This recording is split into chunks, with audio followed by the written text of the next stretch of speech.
Hello and good evening, everybody. Incredible. I actually had a cough. I tried to cough earlier, couldn't cough, and now exactly at the moment it actually started up. Boom, cough. It is what it is. Welcome, everybody, and let's see what we're gonna have tonight. We're gonna start it off with the CWC qualifiers from the CPL side. We do have Chillbro on one side with Unlucky on the other side. Let me actually put it up on the screen here so you can actually see what I see. They are still going through the ban phase of the map, and we're gonna need to see on what kind of map they're gonna land on. And yes, I do know there's a lot of discussions going around over here with the movie and so on and so forth, broccoli cheating allegations and so on.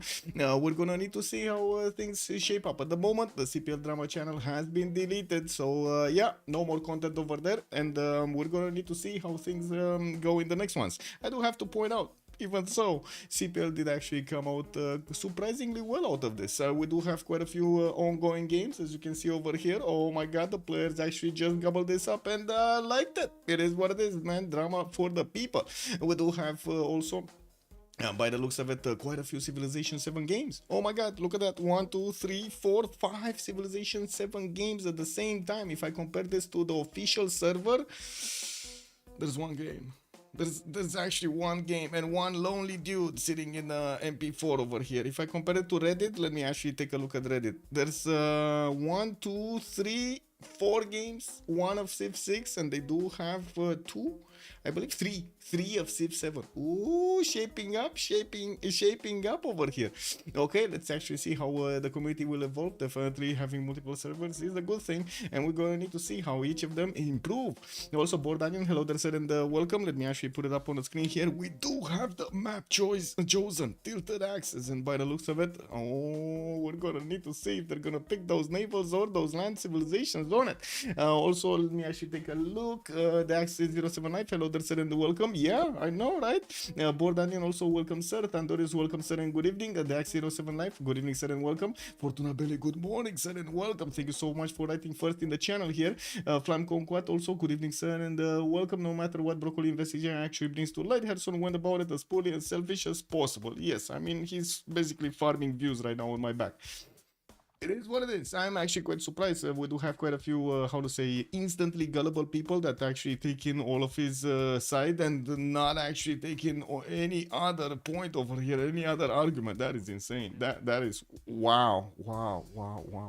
Anyway, yeah, Mozrat, good day, sir, and welcome. I did notice, let me see, closing, good number my hair, bienvenue, also Propendesa, hello there, sir, and welcome. I did, CICQQKAEY, hello there, sir, good evening. Oh my god, you're actually testing me with the letters over here, got it. Now, well, let's actually see what's gonna happen here with the pick and ban phase started up. I do see Rome is gonna be taken out, and also Portugal is gonna be taken out by Team Unlucky. On the other side, we do have Norway, Conge, Persona being taken away, and also Indonesia, which kind of makes sense on both sides. You don't want those long ships actually just running around the map everywhere, and the Jongs have always been quite powerful, so definitely with the abilities that Indonesia does have, with a lot of adjacency over there from the coast, most players do think like it's a bit too much, and they of course take it out.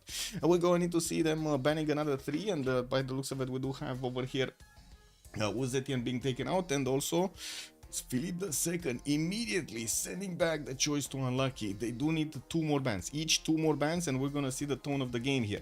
Now, also, good evening, sir, and welcome. Okay, Michael, I have been watching you a lot. Thank you, sir. But after what you did with Herson, it's my last time. Hello, bye. I don't know what I did with Herson. What did I do? What did I do with Herson? What did I do? Like, you really need to tell me, man. What did I do? I didn't do anything. He did it to himself. What do you mean?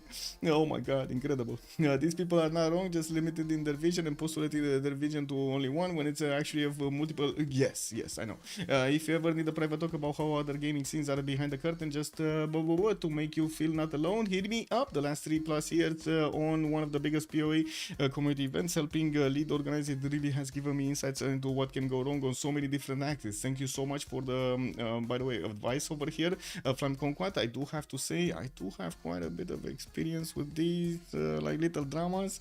It really isn't the first time that this happened to me. The first one actually was with Jack the Ripper, I believe, in this community, in the Civ6 community with Jack the Ripper, like no, 3 years ago or something like that.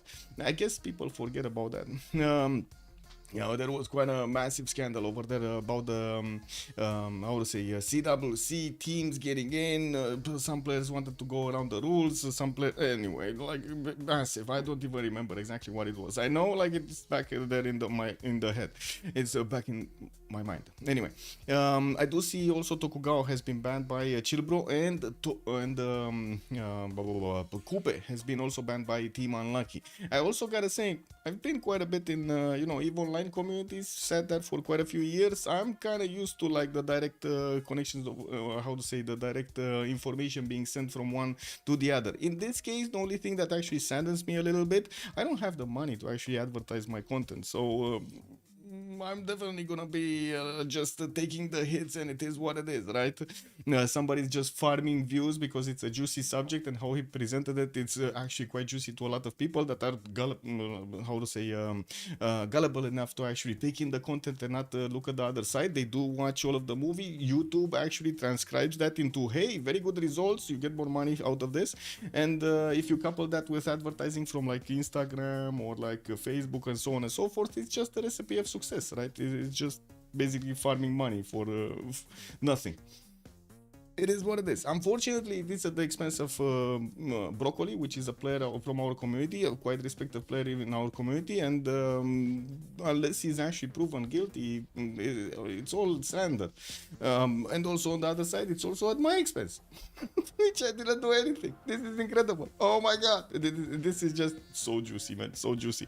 The last 3 days, amazing. Anyway, we do have over here Ludwig being taken out by Chilbro, and I do see Team Unlucky are gonna take out City. We're gonna need to see how things are gonna evolve. With the tone of the game being set, it's gonna be Babylon, a land civilization that's gonna be open here for Team Unlucky to actually get a hold of. The Geeko, hello there, sir, and welcome. Yes, this is the 4v4. Also, I'm VIP on Jack's channel. I hope he returns stream in the future. Always entertaining to watch. Fortuna Belli saying, yeah, Jack was actually my first view channel. I came to you from him, saw him drop off a while back, and not released content and hung out there since then. Yeah, he's still playing, but he's not streaming. He's just playing.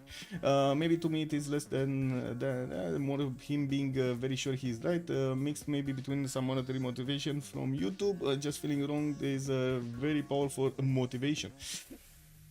Yeah, I know. Jack apparently hated all the toxicity, and I agree with him. Oh my god, Jack hating all of the toxicity. Wow, that's actually a 180. 180. Sam Salodar said, good evening. Also, yeah, show me the money, man. Show me the money. I guess it's fine. You know, we get some free advertising for CPL. Definitely, it's all good with me. I'm pretty sure nobody actually likes cheaters in the community, and it's good that everybody does know. Everybody does know that we are looking into this and close looking at our players to see if they are cheating or not. We do have quite a strong community, knowledgeable, I should say, community, with a lot of players being able to take a look at the saves over there. It's not like you can actually run from the game, right? Another player can just open up the save and see what you did. But anyway, that's actually quite a strong point, and the good thing that we do have the Discord community so tightly knit, and we're gonna need to see how things are gonna evolve in the next 6 months, a year, and so on and so forth. It's an ongoing process. We do have Chilbro banning, taking this time around England, Age of Empire, and it does look like also Julius Caesar has been picked up in the game. On the other side, Team Unlucky are gonna actually pad their numbers with naval civilization here, Elizabeth I, and I do see they are starting on the second ban phase, which is gonna be Japan Tokugawa, so they took out both personas, and also Kublai Mongolia has been taken out by Team Unlucky.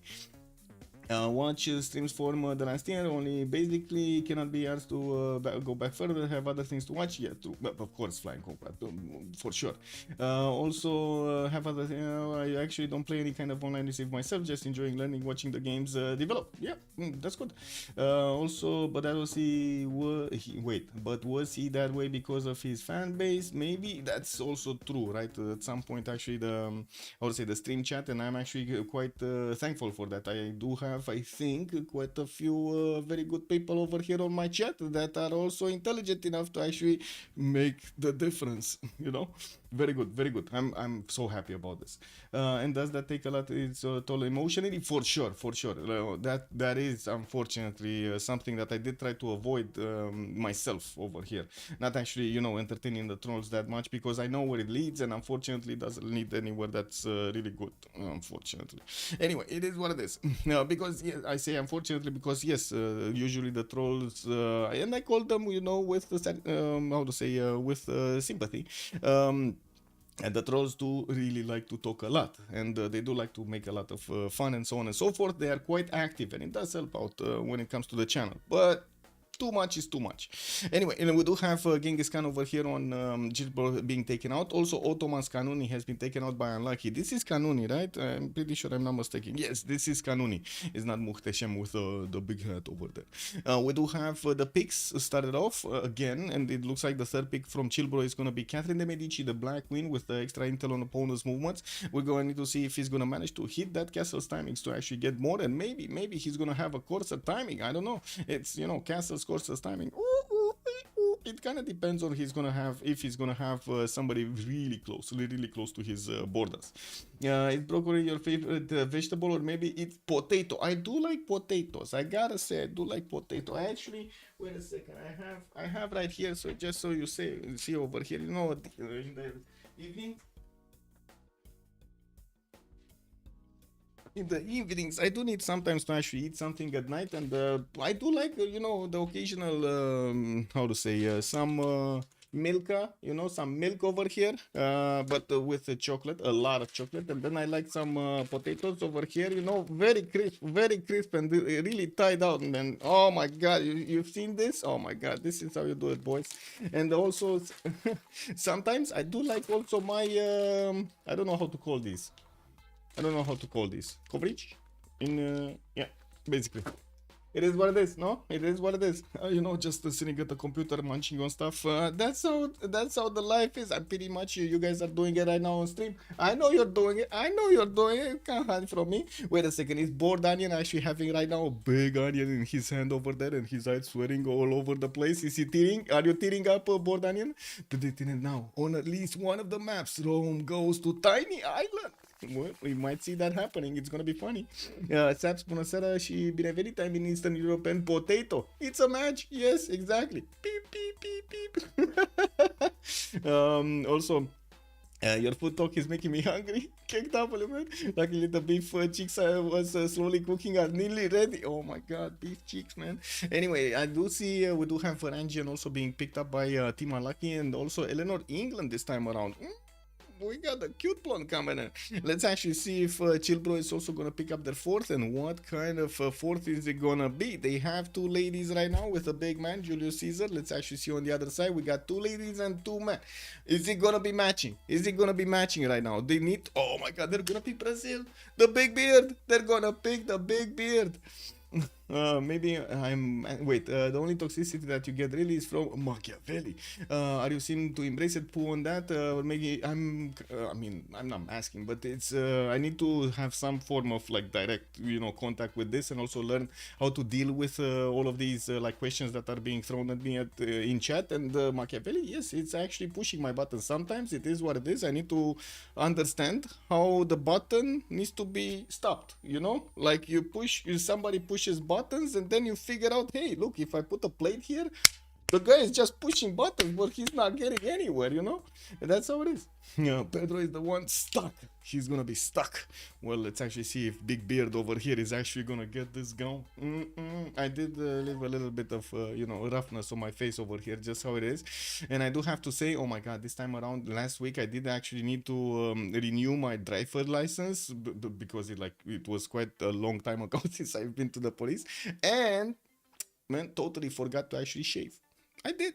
It is what it is. So yeah, I came out a little bit rough on the face in the picture. It is what it is. What map do you have today? Oh right, I do need to actually put it up. Thank you so much for actually reminding me. So let's close up the screen because we don't need it that much. Or maybe if you want to take a look at something, sure. And take a look at the map. What is the map name? There we go. This is the map name. So Tilted Axis is gonna be the map for today. Now I'm gonna start off with the prediction for how many remaps are we gonna have. I'm gonna put it 10 minutes because I think we got a bit of time until the players actually get in and also get into their correct spots and you know, select the civilizations, their actual teams, labels, and so on. We go right? We go right. Yeah. Clean shaving. Beard for the win. Yeah, exactly.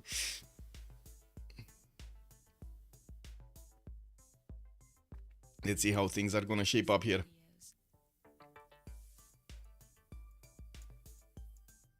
No remaps today. Oh my god, you actually put. Okay, I see. You predicted 0. Let's actually see the X07 live if we did have something or not. If we do have remaps or not. Tilted access though. That's kind of a, how to say, hard prediction to make, right? On tilted access, most of the time the players actually do choose to go at least one remap. Oh my god, you went for the high roll. You went for the high roll. Yeah. Okay, players are starting to actually get into the correct slots. I do want to actually say who is playing on whom. Let me actually take a look over here and take a look at the channels they have. Oh, yeah. Okay, where is it? Here, should be here. So we do have on Chillbro's side, Fabian with Andrew, with Devries 5th and Shalkowski playing today for them. While on the side of Unlucky, we're going to have Michael, biggest godless gamer, that's gonna be carrier in the game, Almog and Space showing up. Oh my god, man. Oh my god, this is gonna be a pretty good game. I like it already, man. We got some nice names. Is there a CP for a double VIP? There is no yet option for a double VIP for Turabelli. I'm sorry. I mean, I do wanna, I guess, find some rewards over there for, you know, all of these high rollers, cause man, you acquired a lot of points. Bonsoir monsieur Rafifi, bienvenue. Missed only the draft. Yeah, it's starting to actually finish over here with the players actually picking up the civilizations. We're gonna see them in a few minutes actually starting up on the first map, and definitely I do hope we're not gonna have that many problems. Linda, hello there, ma'am, and welcome. I didn't post, but I did predict Devries on Caesar and Michael on Elix. Okay, well, Devries is definitely going Julius Caesar, and by the looks of it, we're gonna have Fabian on Victoria Age of Empire. I do see Carrier is gonna go for Hardrada Varangian, and Shalkowski on Catherine de Medici, the Black Queen. Elizabeth, I don't see Elizabeth yet. No, nobody picked it. So let's see if Michael is actually gonna go for Elizabeth. Bonnie, hello there, sir, and welcome. Who's the favorite for today? You mean favorite player or favorite civilization? Because, you know, I'm always the favorite. I gotta say, it is what it is. You know, I'm gonna start off with a big ego today. You know, ego tripping on my own stream. I'm the biggest of them all. What do you mean? The favorite of them all. The favorite team? Actually, that's a good question. Because both of these teams are playing for the qualifiers. And I'm pretty sure they're gonna try their best to get the point. So let's see. I don't think we can actually point out two favorites. I don't think we can. Looking at their draft, there's a lot of experience between all of the players. Like literally all of the players have been in the community for like at least 3 years. I don't think, wait a second, Michael wasn't. Michael, I think he's the only one that joined like 2 years ago or something like that. Everybody else is way longer than that. I thought Athena would be a clear favorite. Oh, right. Where is Athena? Oh, she's sleeping. She's actually on my stool over there underneath the... how do you call it? The desk? The desk, underneath the desk. Two Englands on one team. That's gonna be a winner. Yes. Also, I have never seen any of these players in my FFA game, so I have no bias today. Very nice. Very nice. You see, the X Life, you're pointing out exactly the reason that we do have to have like anonymous Ironman in the big finals over there. Because, oh my god, man, everybody see, you know, remembering, oh, you did that in that game. I played for like 3 hours and you did that to me. No, you didn't send me trade routes. You didn't send me gold. You didn't do this, do that. You took my cities. Oh no, you know. Yeah, it is what it is. This is Michael's first year out of high school. Ooh, getting big. Yeah, getting big. Linda, you be from southern US? I don't know if actually Linda is from southern US. I never send people trade drafts. Yeah. Okay. Well, while they're loading, let me actually go to the bathroom really quick.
Oh my god, right on time, right on time. We're actually getting into the first map. Born and raised in Texas and lived in California. Woo! Yeah, amazing. No, in Pittsburgh, but the southern accent is permanent. Yeah, man, that Texas accent is, I gotta say, is amazing. Cheer best caster. Well, I mean, we're still loading into the map. Well, wait a second. Where did you guys tell me to go? Oh my god, man. We got an extra. We got an alien on map called Kimchi.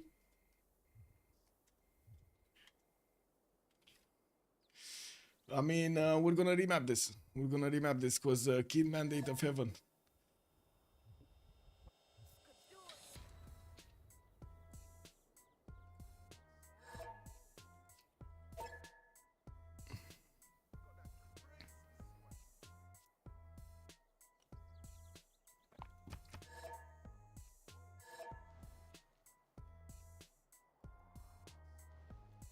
They need a relobby basically.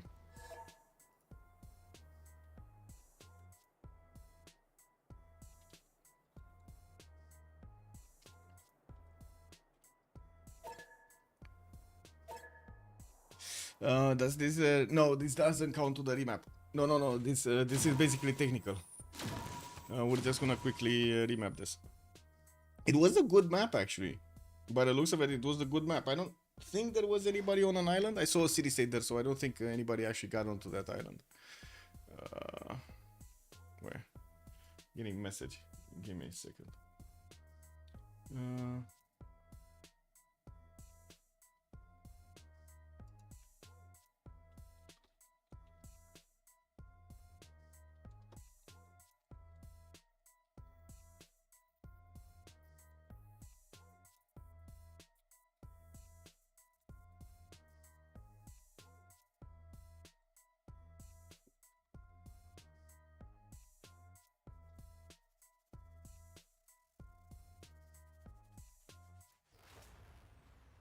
Oh, another message. Oh, yeah, yeah. Fortuna, yes. Yes, yes, yes. Just getting back into the lobby. Good evening, Tidos. Hello there, sir, and welcome. Sorry, I got a little bit distracted with messaging. What is this? 1, 2, 2, 1, 2. Hey, thank you so much. Pew pew, Tidos. Thank you so much, sir, for the 26 months. His knighthood for 26 months. Pew pew. Wait, I think that Mihai should put his old hat on chair when he goes pee. Yeah, true. Would be fab. Yeah, I mean, it would be nice if I could actually just stick it over here, but I don't. I don't know. We'll see. We'll see.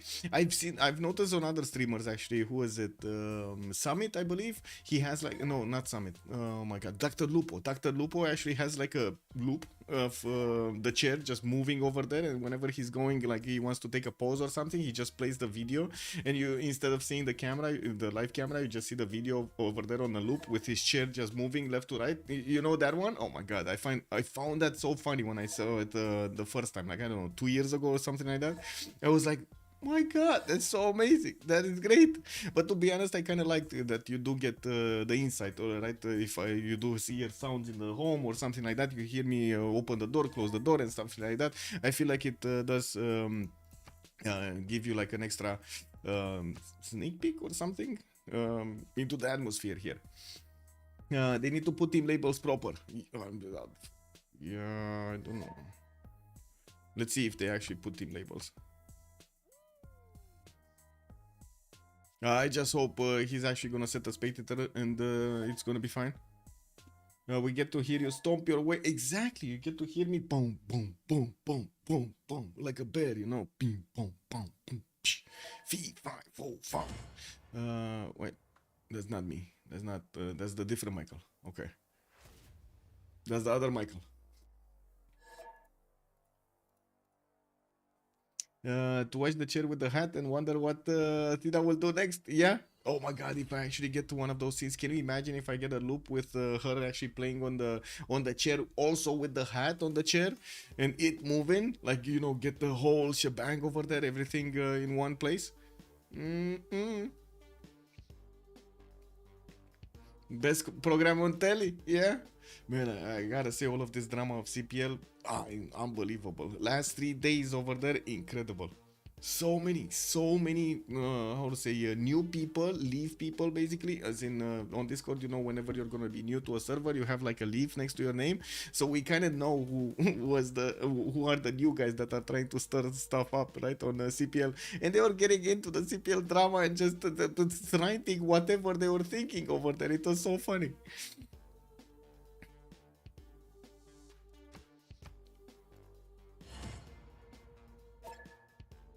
Sure, I can take second slot. No problem.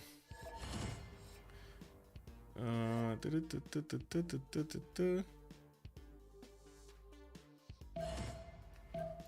there we go.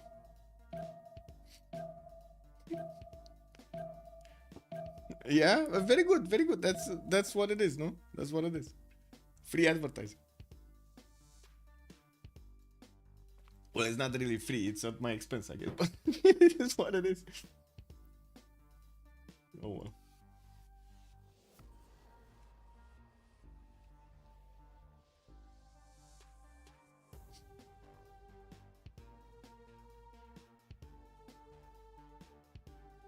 Okay, so loading into the first map. I'm pretty sure the vote actually finished quite a while ago, so it is what it is. We're going to take a look and we hope they're not gonna remap this.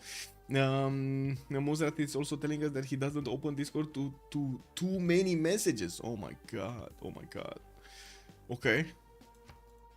I gotta say, I have so many messages. It is what it is. It's an ongoing job actually every day to take a look at them. Where are we going? Where are we going? We're going left or we're going right? I totally do not remember what you guys said before. To read, what do you mean go wrong? Go right, you mean?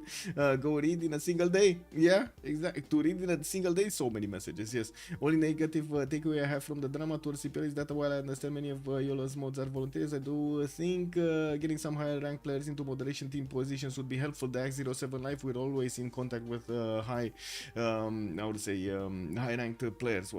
Always in contact with them, and we talk with them, and it's not like us, we don't want them in. It's just that then they do not volunteer for this, because you gotta understand, they're actually giving away their time to do moderation and other stuff instead of actually playing. So the players just want to play, they just want to have fun.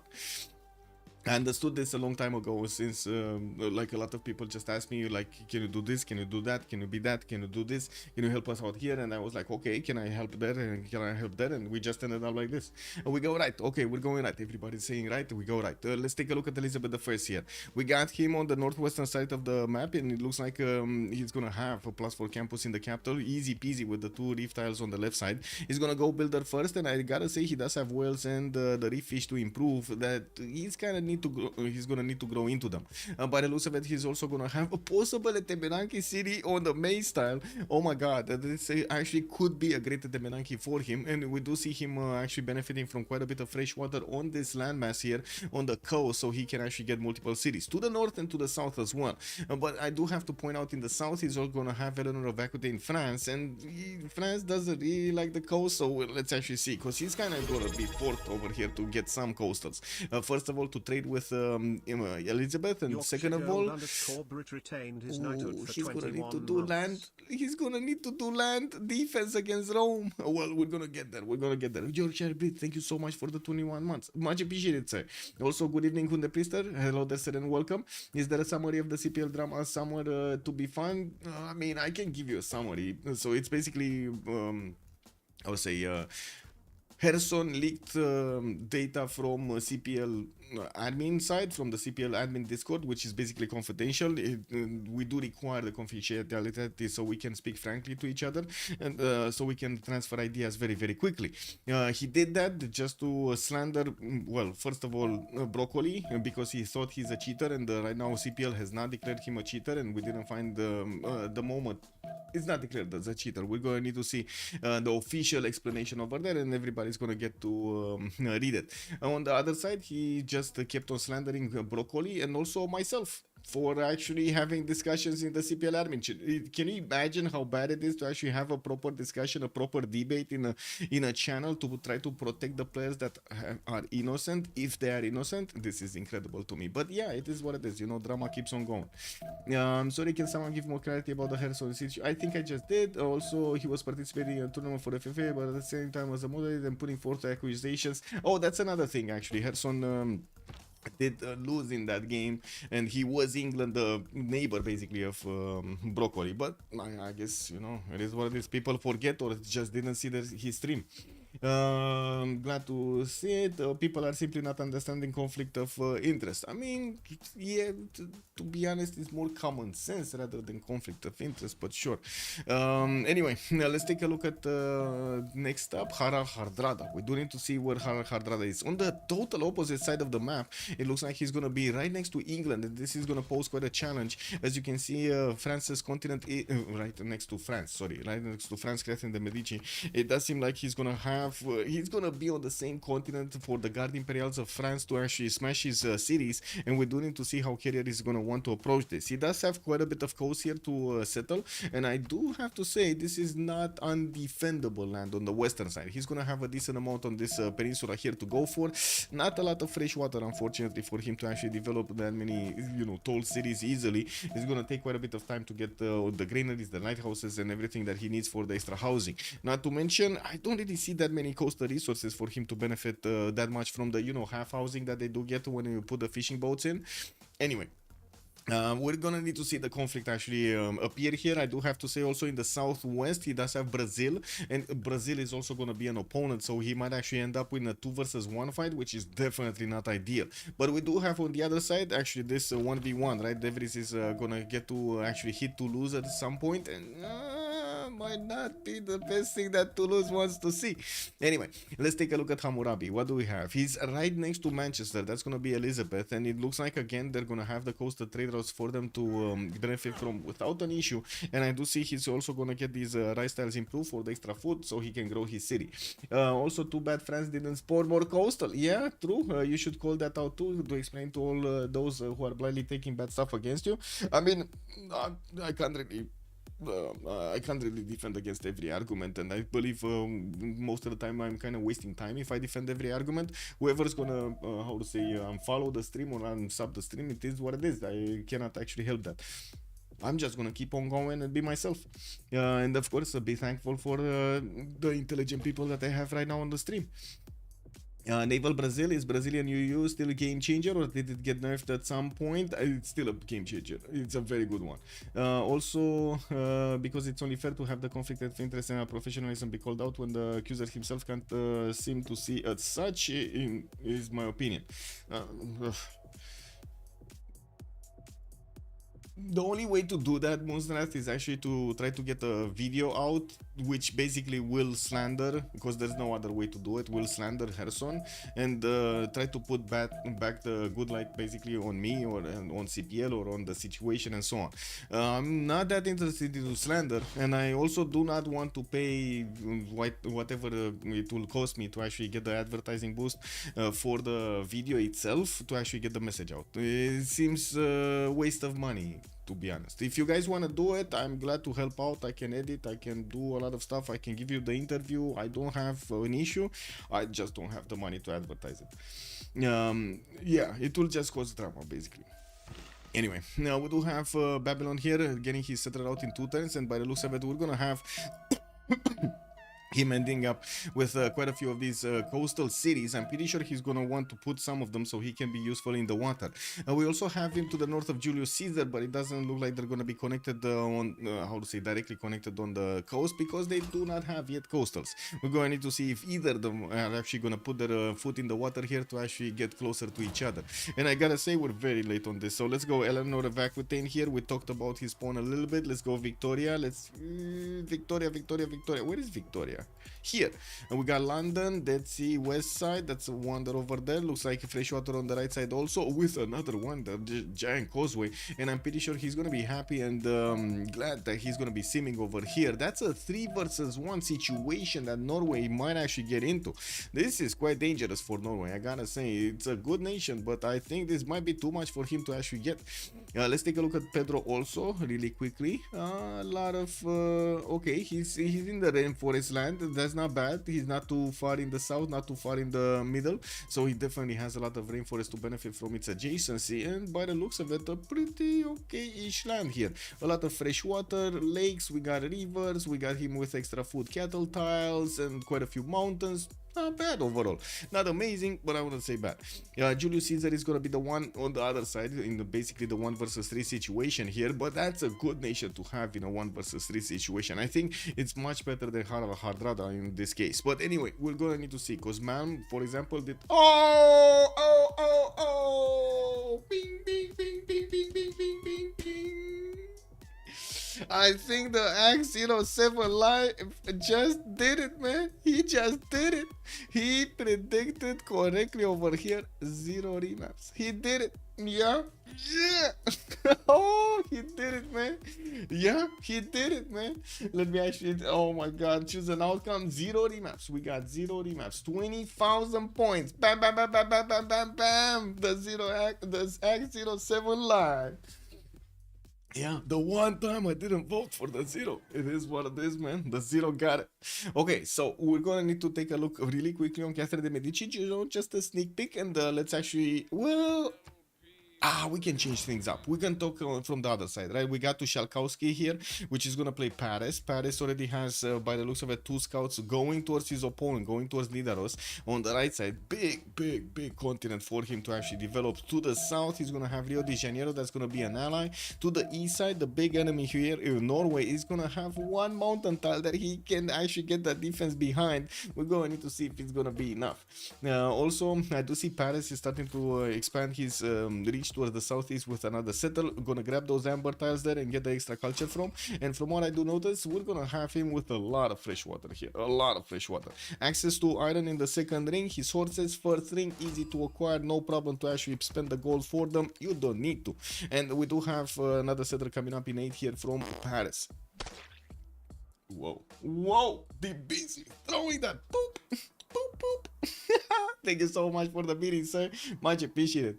Also, Paris has guard rush angle. Yes, it does. But I think the first one is going to be the castle timing, right? Castle timing does seem like it's going to be a bit better here. Now, we do have him actually getting a builder. Not sure if he bought it or not. I don't think he bought it because they still have a lot of gold. So he probably popped it from a hut. Let's take a look next on Julius Caesar. We do have him on the other side of the planet here with De Vries actually getting his settled in the south. Would imagine he's going to want to get an extra vision over here on the western side because he did meet France. He right now sees some loyalty pressure. You can actually see the -20s over here. He sees the -20s as well.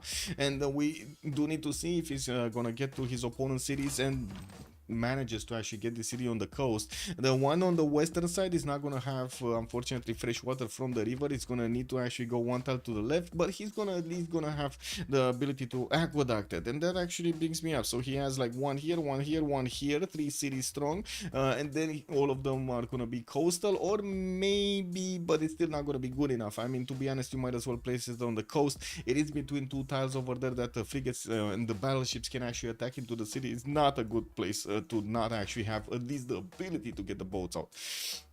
Ron does benefit from horses in the first ring. He does also have an iron tile, 1 single iron tile, 1 single horse. I don't see any other resource here. Oh, never mind, I do see a second iron. Okay, so legions definitely can actually can get going here. Okay, next up, let's take a look at Pedro II. What do we have? Rio de Janeiro. So, Amber Tiles has some extra culture, not enough production. I wouldn't really call this a win for him. He will need to actually get builder charges to improve these with mines to actually get that extra production and be able to work the tiles. Not really ideal. Manaus did get settled on the cattle tile for his second city, so he gets the extra food from, and I do see he does have iron in the second ring of Rio de Janeiro, while horses probably are underneath this +3 campus that he has to the south southeast of Rio de Janeiro, while he also put down another +3 from Manaus. Of course, we're used to Brazilian bonuses over here. The rainforest does give him the +1 point for each of the campus adjacencies. This is amazing. That's amazing for him. Double bronze on France and Rome. I wonder why. Also, can you show team names, please? Yes, sir. Yes, sir. Let me actually put that up really quickly here so nobody's confused. We do have left side. Wait a second. This was Chilbro, I believe, right? Devries is on chill, bro. Man, that's how I remember it. Devries is such a chill guy. I gotta say, such a chill guy. On the other side, we do have Team Unlucky. No? We got Unlucky here. Bam.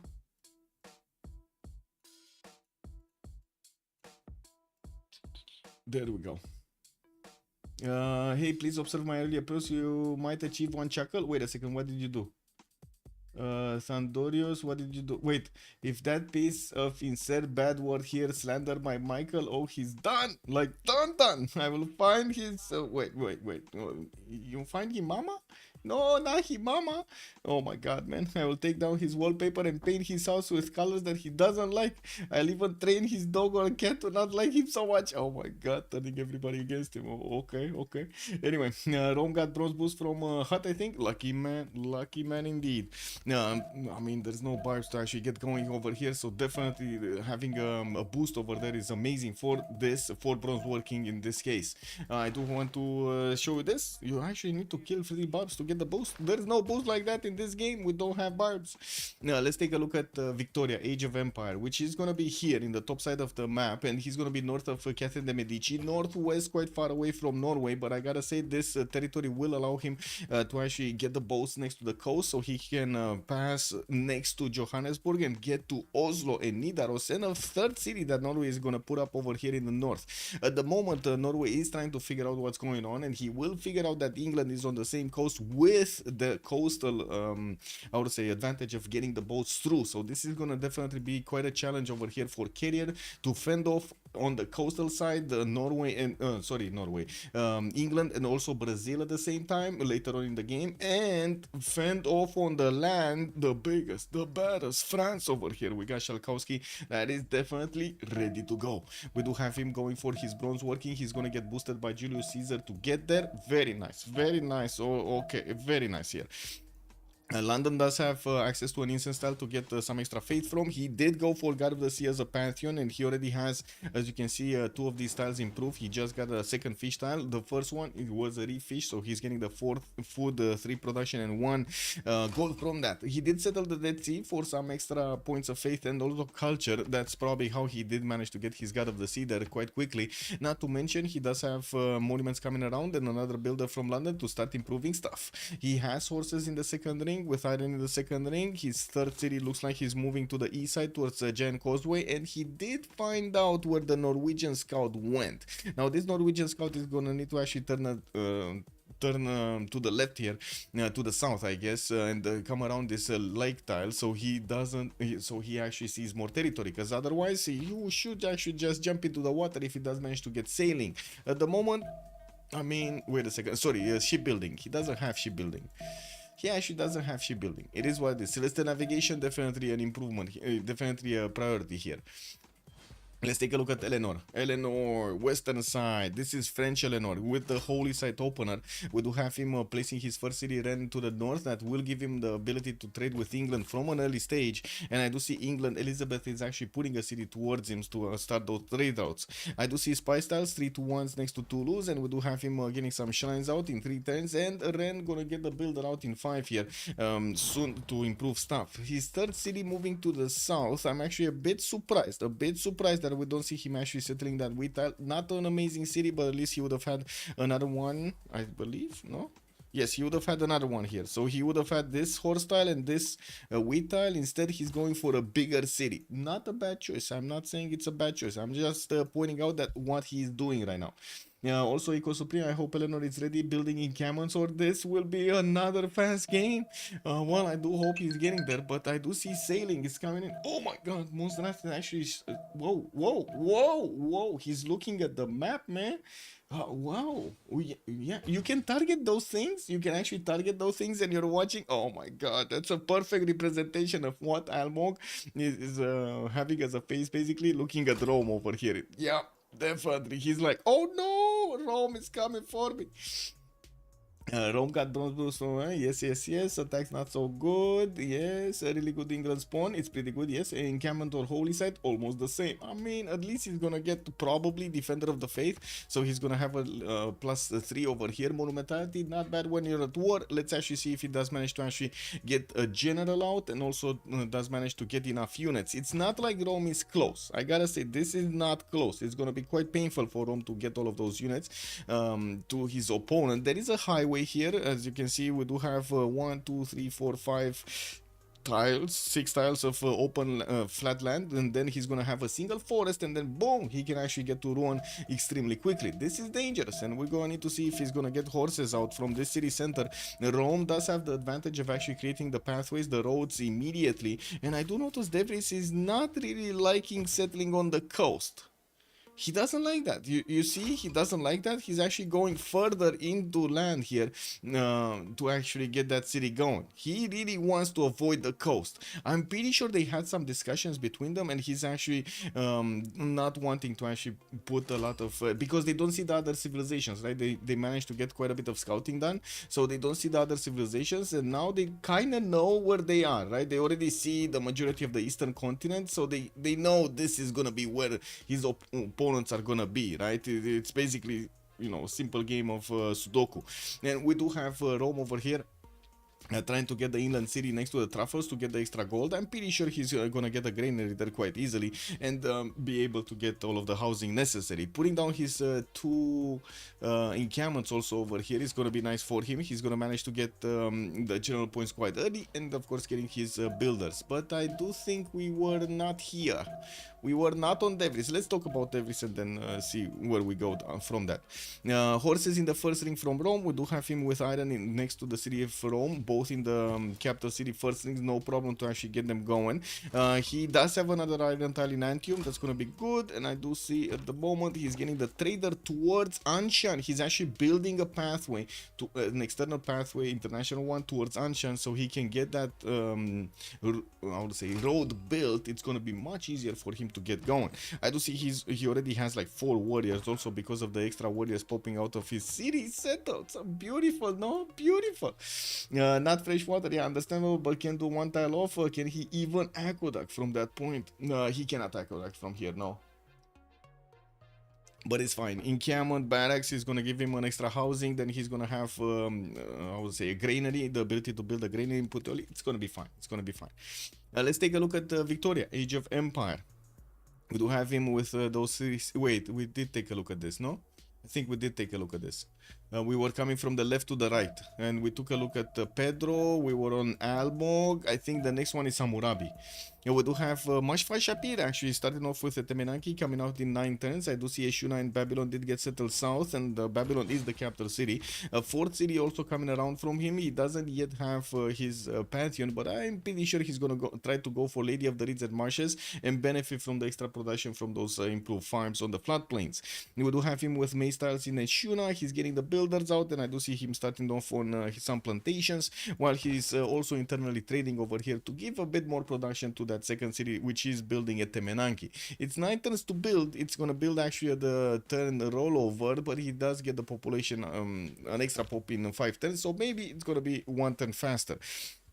We do have him benefiting from iron in the second ring, also quite a few chops in the capital. Horses are going to be second ring towards the southeast, where he also has reef tiles to give him some extra adjacency towards campuses here. He could try to place one there. Unfortunately, if he does manage to actually get animal husbandry, that horse is going to be revealed and he's not going to be able to put it down anymore. Well, he does have the rainforest tile that's going to do the same thing, but he does need those working for that one. It's just, yeah, it's unfortunate. Anyway, space here is going to start to get another city towards the northeast. That's probably gonna be on the lake here that he's gonna get the fresh water from. Not bad to have actually desert tiles, a random desert tile over there. It's gonna give him the ability to get multiple wonders. First of all, pyramids, right? You do like the pyramids, free builder over there, free charges, and then we do have him with the hills that Jebel Barkar can be built on. Not bad, not bad. You get one here, you get 3 cities with extra faith and iron. Why not?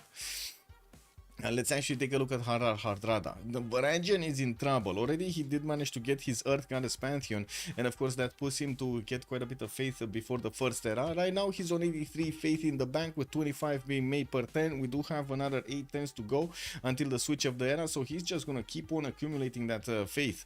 Now I do see, of course, he did manage to finish a few of these holy sites. We do have him here actually putting the holy sites in the water +4, 2 of them, and he's gonna also get the harbors in between. I don't think he's gonna want animal husbandry, to be honest. Celestial navigation coming up in 1. I'm thinking he's probably gonna want to put like a government plaza over here on the horse tile and try to get extra adjacency towards his harbors, because I'm pretty sure he's not gonna put the harbor from Nidaros here. He's gonna need to buy out this tile to put the harbor there from Nidaros to get the both adjacencies from the holy sites, and also probably like government plaza, campus over here, another harbor over here. There's just gonna be a big mess of districts in between Nidaros and Oslo. We do have him getting a galley out, and one of the questions that we need to answer is, does he actually have a city-state to take out? I mean, I wouldn't really say this is a city-state to take out. What is this one tile of land next to the border? Guys, what is this one tile of land next to the border? Oh my god. Oh my god. 8 tiles seems fine to me. He's Giga. Freezing. Giga. No gold, and his team will need to feed him the gold for it. Yeah. Cinguetti, living on the edge. Exactly, man. Oh my god, it is literally living on the edge. I don't think this is a good city state to take out, but it is definitely a good city state for him to actually benefit as a soul. So maybe we will see him try to invest some envoys into it.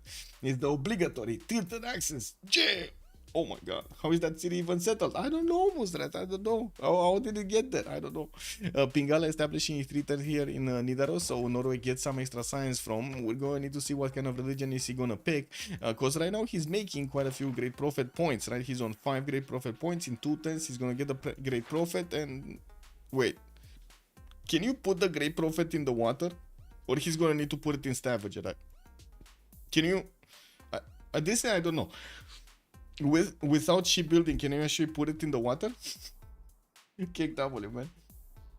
And this would be really funny. Like, if I see a great prophet over here on the horse tile that he's trying to actually get onto, onto the holy sites and he cannot, this is gonna be so funny. Casimir Miller, I guess no also, right? Hello there, sir. Good evening. Yeah, Norway needs to feed the world. Yeah, kick. I don't know if he needs feed the world. I think he's gonna go coral here, or the production one. I think coral is gonna be the way. If he's going Pingala, he's not gonna have that much culture, and it's not like he's actually building monuments right now, so I think coral is gonna be the way. You need shipbuilding. Yeah, I see. That island is like the perfect hiding spot for an escaped settler.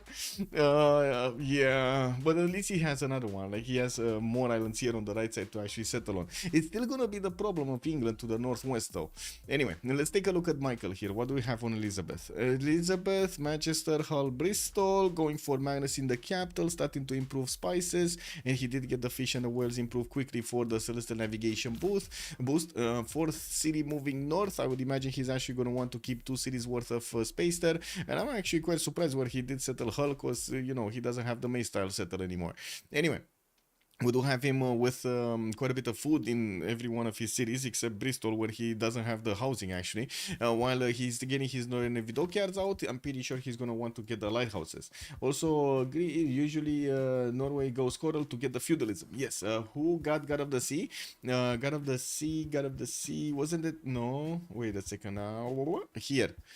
It was England Age of Empire. That's going to be Fabian.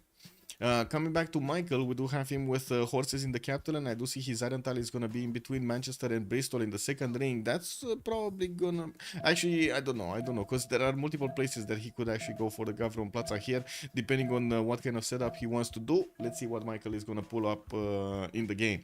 We do have him getting the discount of Holy Site here in the city of Hull. I really hope it was a discount. He did manage to get one galley out, and I do see him going for the north. He has La Venta to take out early. That's gonna be a 5th city for him. Extremely valuable for the tempo of player here at the beginning of the game. And let's take a look what's going on here, because we do have Rome actually investing quite a bit into his warriors. Oh my god, you know what he's doing? Oh my god, he's gonna try to take out Anshan, upgrade his units over there, and then attack into France. I predicted now. Since we know no remaps, we get the Gamba going for the winning. Yeah, let's actually put let's get it going. Let's get it going. Who's gonna win? On one side we do have Unlucky, and on the other side we got Chill Bro. There we go. Submission period for 15 minutes. Let's go. Chillbrains, good evening, sir. Could you focus on the early action? I'm just... Oh my god, Chillbrains. Good evening. What is this, man? Is this the stream delay or something like that? Because I was just here. Oh my god, Chillbrains, you want to push my buttons? I am welcome, sir. And thank you for pushing my buttons. What can I say? Get Anshan and build the pyramids. Oh my god. Yeah. Can you imagine if he's actually gonna... get over here with a Petra. If it's gonna be David, you know, it's all good, guys. I'm building Petra. Please, Elmo, stay away, okay? We friends for a long time. Different teams right now, but we friends for a long time. Let me build Petra. This is the awesomest Petra ever. No, I'm pretty sure it's gonna be something like Devries getting to take down Anshan, then upgrading as quickly as possible legions, then teleporting his general from his capital to Anshan, and then he's gonna go to the city of Ruin to party. You know, no, that's how you do it. No, you get to party over there. Yeah, pyramids at least. Hilarious Lotus is saying, please, but you have so much desert. It can be so giving. Why are you forsaking us? Oh no. Anyway, we got a dominant religion here, Judaism, actually in the lands of Almog. Let's see what we have. Feed the world with lay ministry. He did also pick up Divine Spark as a pantheon to get the extra prophet points on the holy sites, to get some campus industrial zone people over there. And of course, with the extra food from the shrines and temples, it's gonna be much easier to actually get going here. Seems like his third city wasn't on time, unfortunately. He's also starting to chop the encampment training projects from Toulouse. He did get one, and he will get another one in 2 turns, making it quite easy for him to actually get a general. I do also notice Rome is making only 2 great general points a turn. We got France making 2 on the other side of the planet over there. And it doesn't seem like at the moment Norway is actually getting a general. This is a problem. Norway not getting a general is a problem. He did manage to get a religion out at least, and it will be choral music with Defender of the Faith. Looks like he's gonna be the one that's gonna try to be on the defense here, and he does know that he's gonna need every point of combat strength that he can get to actually get the defense out.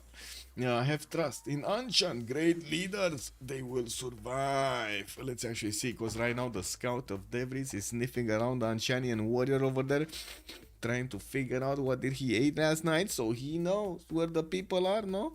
And by the looks of it, Anshan is also gonna start improving quite a few med packs here. We do have the builders starting to get the farms next to that city center, and the health is real, right? Easy health generating.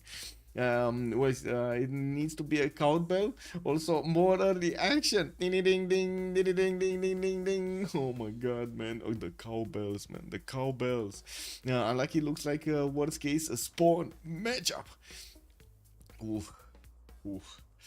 Yeah, I guess we'll see. How Rome is how France is gonna want to defend Rome here. He's seeing this happening, right? He has a warrior and a scout and a slinger all actually deployed to the eastern side. He's getting some support vision from the warriors of Elizabeth and also the warriors of Babylon. He knows what's up, and he knows Devries is on the way with a trader to Anshan. Now there are 4 warriors here that are gonna be full health, but once they're actually gonna start attacking into Anshan, they're not gonna be as full health as you think. Trying to get encampment training projects in 2 turns from Rome. He's gonna finish one also from Antium next turn. Looks like he's gonna try to deny a general here, and I do have to point out De Vries is not the ally of Norway. He wants to deny this general, so he gives the chance of Catherine de Medici of getting one, and also not taking it away from Norway. And I do see the harbors are starting to be placed down next to those holy sites to get the extra adjacency for Nidaros. Now, Pingala has established, so now we do have a carrier with 8 science and 10 culture. Looks like Pingala's second promotion didn't actually get through. He's gonna need more housing or more food in Oslo though, and I don't see him actually getting a builder. Well, I guess he's gonna need to wait right until feudalism, so he starts getting the builders. He can just chop the cattle tile for the extra food over there, putting down putting down his harbor. Unfortunately, didn't get that horse. I mean, he got a horse, sorry, he didn't get that government plaza on the horse. Ugh. It is what it is. Guys, put your points in. Yes, put your points in. We got a lot of points starting to be. Whoa, Unlucky gets 50,000 points. Boom, chill bro. A big fan of chill bro just dropped 50,000 points or 60,000 points, I think, on chill bro. Oh my god, putting them first right now. Favorites. We're gonna need to see we're gonna need to see what's going on here. Chill bro is on the defense. We do have on the right side quite a few units from De Vries that are coming in to take down Anshan, and I do see France did manage to acquire his general. Still the Enchanela. Yeah, he can chop the cattle. Yes, true. That is so true. He can chop the cattle. We do have Rome sending. Wait, another non-freshwater city? Man, what is this guy doing? He's getting another non-freshwater city. Does he actually want to put it maybe far away? Yeah, I think he actually wants to put it over here, like so close to Anshan, so it doesn't actually get flipped. He wants to put a bit more loyalty into that city center from the population. I do notice he just chopped something in Putoril, and I'm not sure what. But anyway, we still have a general available for them. Looks like Eleanor got to pick one, Catherine de Medici got to pick one, and then Rome, Julius did get to pick one. Rome also has 17 points right now, but anyway, 10 out of 30, and I do not see another general project. I do not see him actually getting another general project. We do have horses already starting to appear in the build queues of Shalkowski with his triple encampment setup. I do notice he's going for Moksha for the extra culture, Pingala in the city of Lyon for also extra culture coming out next turn, and I do have to point out everybody professional did get the era score proper. 22, 20, 24, 34, 23, 22, 29, 23 over here points for them. We're going to need to also take a look how the defense is going to shape up over here on the side of Carrier. He's getting his lighthouses out, and I do see quite a few archers coming out from Stavanger and Oslo, and I'm pretty sure he's going to try to fend off the initial attack of France. Okay, city states really quickly before we turn the age. Anshan with Hattusa are going to be available for the science. We got Anshan here about to be taken down. Hattusa is going to be over here, not yet discovered. Nazca, Laventa, and Cinguetti are going to provide, and Armagh are going to provide religious bonuses. 4 city states, 4 faith city states. That's going to be quite big, especially for Stavanger over there for Norway. And we do have Lahore for the military. Buenos Aires, Johannesburg, and Singapore are going to come out for industry, and we do have also Hunza with Zanzibar for the trade benefits. It looks like Zanzibar here is going to be doing amazing work for Brazil to keep his amenities high. Not only that, but also, you know, Brazil does have that street carnival, which is amazing. It doesn't actually cost a building slot, a district slot over there. Amazing. Is England attacking Lavenda? Top left. Yes, actually Elizabeth Michael is taking out Laventa. Next turn probably is gonna have enough strength to actually take it down, unless it pops out a galley, which is gonna be weird. But anyway, he's still gonna have enough strength to take it down. Royal Navy dockyards coming out with another I would say Gavron Plaza from Manchester, and now we do know what he's gonna focus on, the adjacency of his Royal Navy dockyards. So he did actually place one from the city of Hull to the western side, and I do notice he didn't actually give space for Newcastle upon Tyne to actually give another city here. He's just gonna have all of this territory for that city itself, and probably gonna put another one here on the River Thames. Okay, Babylon, what is he doing? Lady of the Reeds and Marshes, got a Pantheon. We do have commercial hubs coming around, and he did finish at Temenanki, so he just needs to actually get all of the farms improved, and of course actually, you know, re-improve them after the loss of the, I would say, flood. Watch Anshan to prevail. Let's actually see what we have here. The scouts are getting through. They're still not attacking. Okay, I think Rome is actually gonna upgrade here. I don't think he's gonna try to take out Anshan. I think he's considering that there are way too many archers in Anshan and his warriors are gonna be way too damaged to actually make sense here. To take that city down and upgrade there. Maybe he's gonna take it with the legions, but first he wants to get the legions. So I do see the settler is being prioritized here to actually get through. We're gonna need to see him start to upgrade soon. We do have Eleanor actually getting horseback riding next turn, so Catherine de Medici, let's see, he went for the drums of war, and I do see he's already starting to send his horse towards the city of Hamar. At the moment, Norway is about to chop his own horses, so he's gonna boost that defense of the garrison in the city of Hamar. I do see there are quite a few hills with rainforests here. That's not an easy attack, but it is gonna go through. We're gonna need to see if just that one horse is actually gonna manage to destabilize Hamar. I kind of doubt it. I kind of doubt it. But anyway, we do have him on 10 science with 18 culture, only 6 gold at 10, 43 points of production. That seems like it's healthy right now at the beginning, and he's trying to get another encampment training project. If he does so and gets another general, he's gonna deny it from his opponent here. And I do have to say, Norway at the moment does not have encampment placed down. Devries, 10 science with 15 culture, 3 cities strong, started to get some archers out from Puteoli, the 4th city. Did manage to get also God of the Forge, and I do see him placing his settler towards Anshan here, while he's starting to clump up all of his warriors, so he gets the upgrade as soon as the city goes down.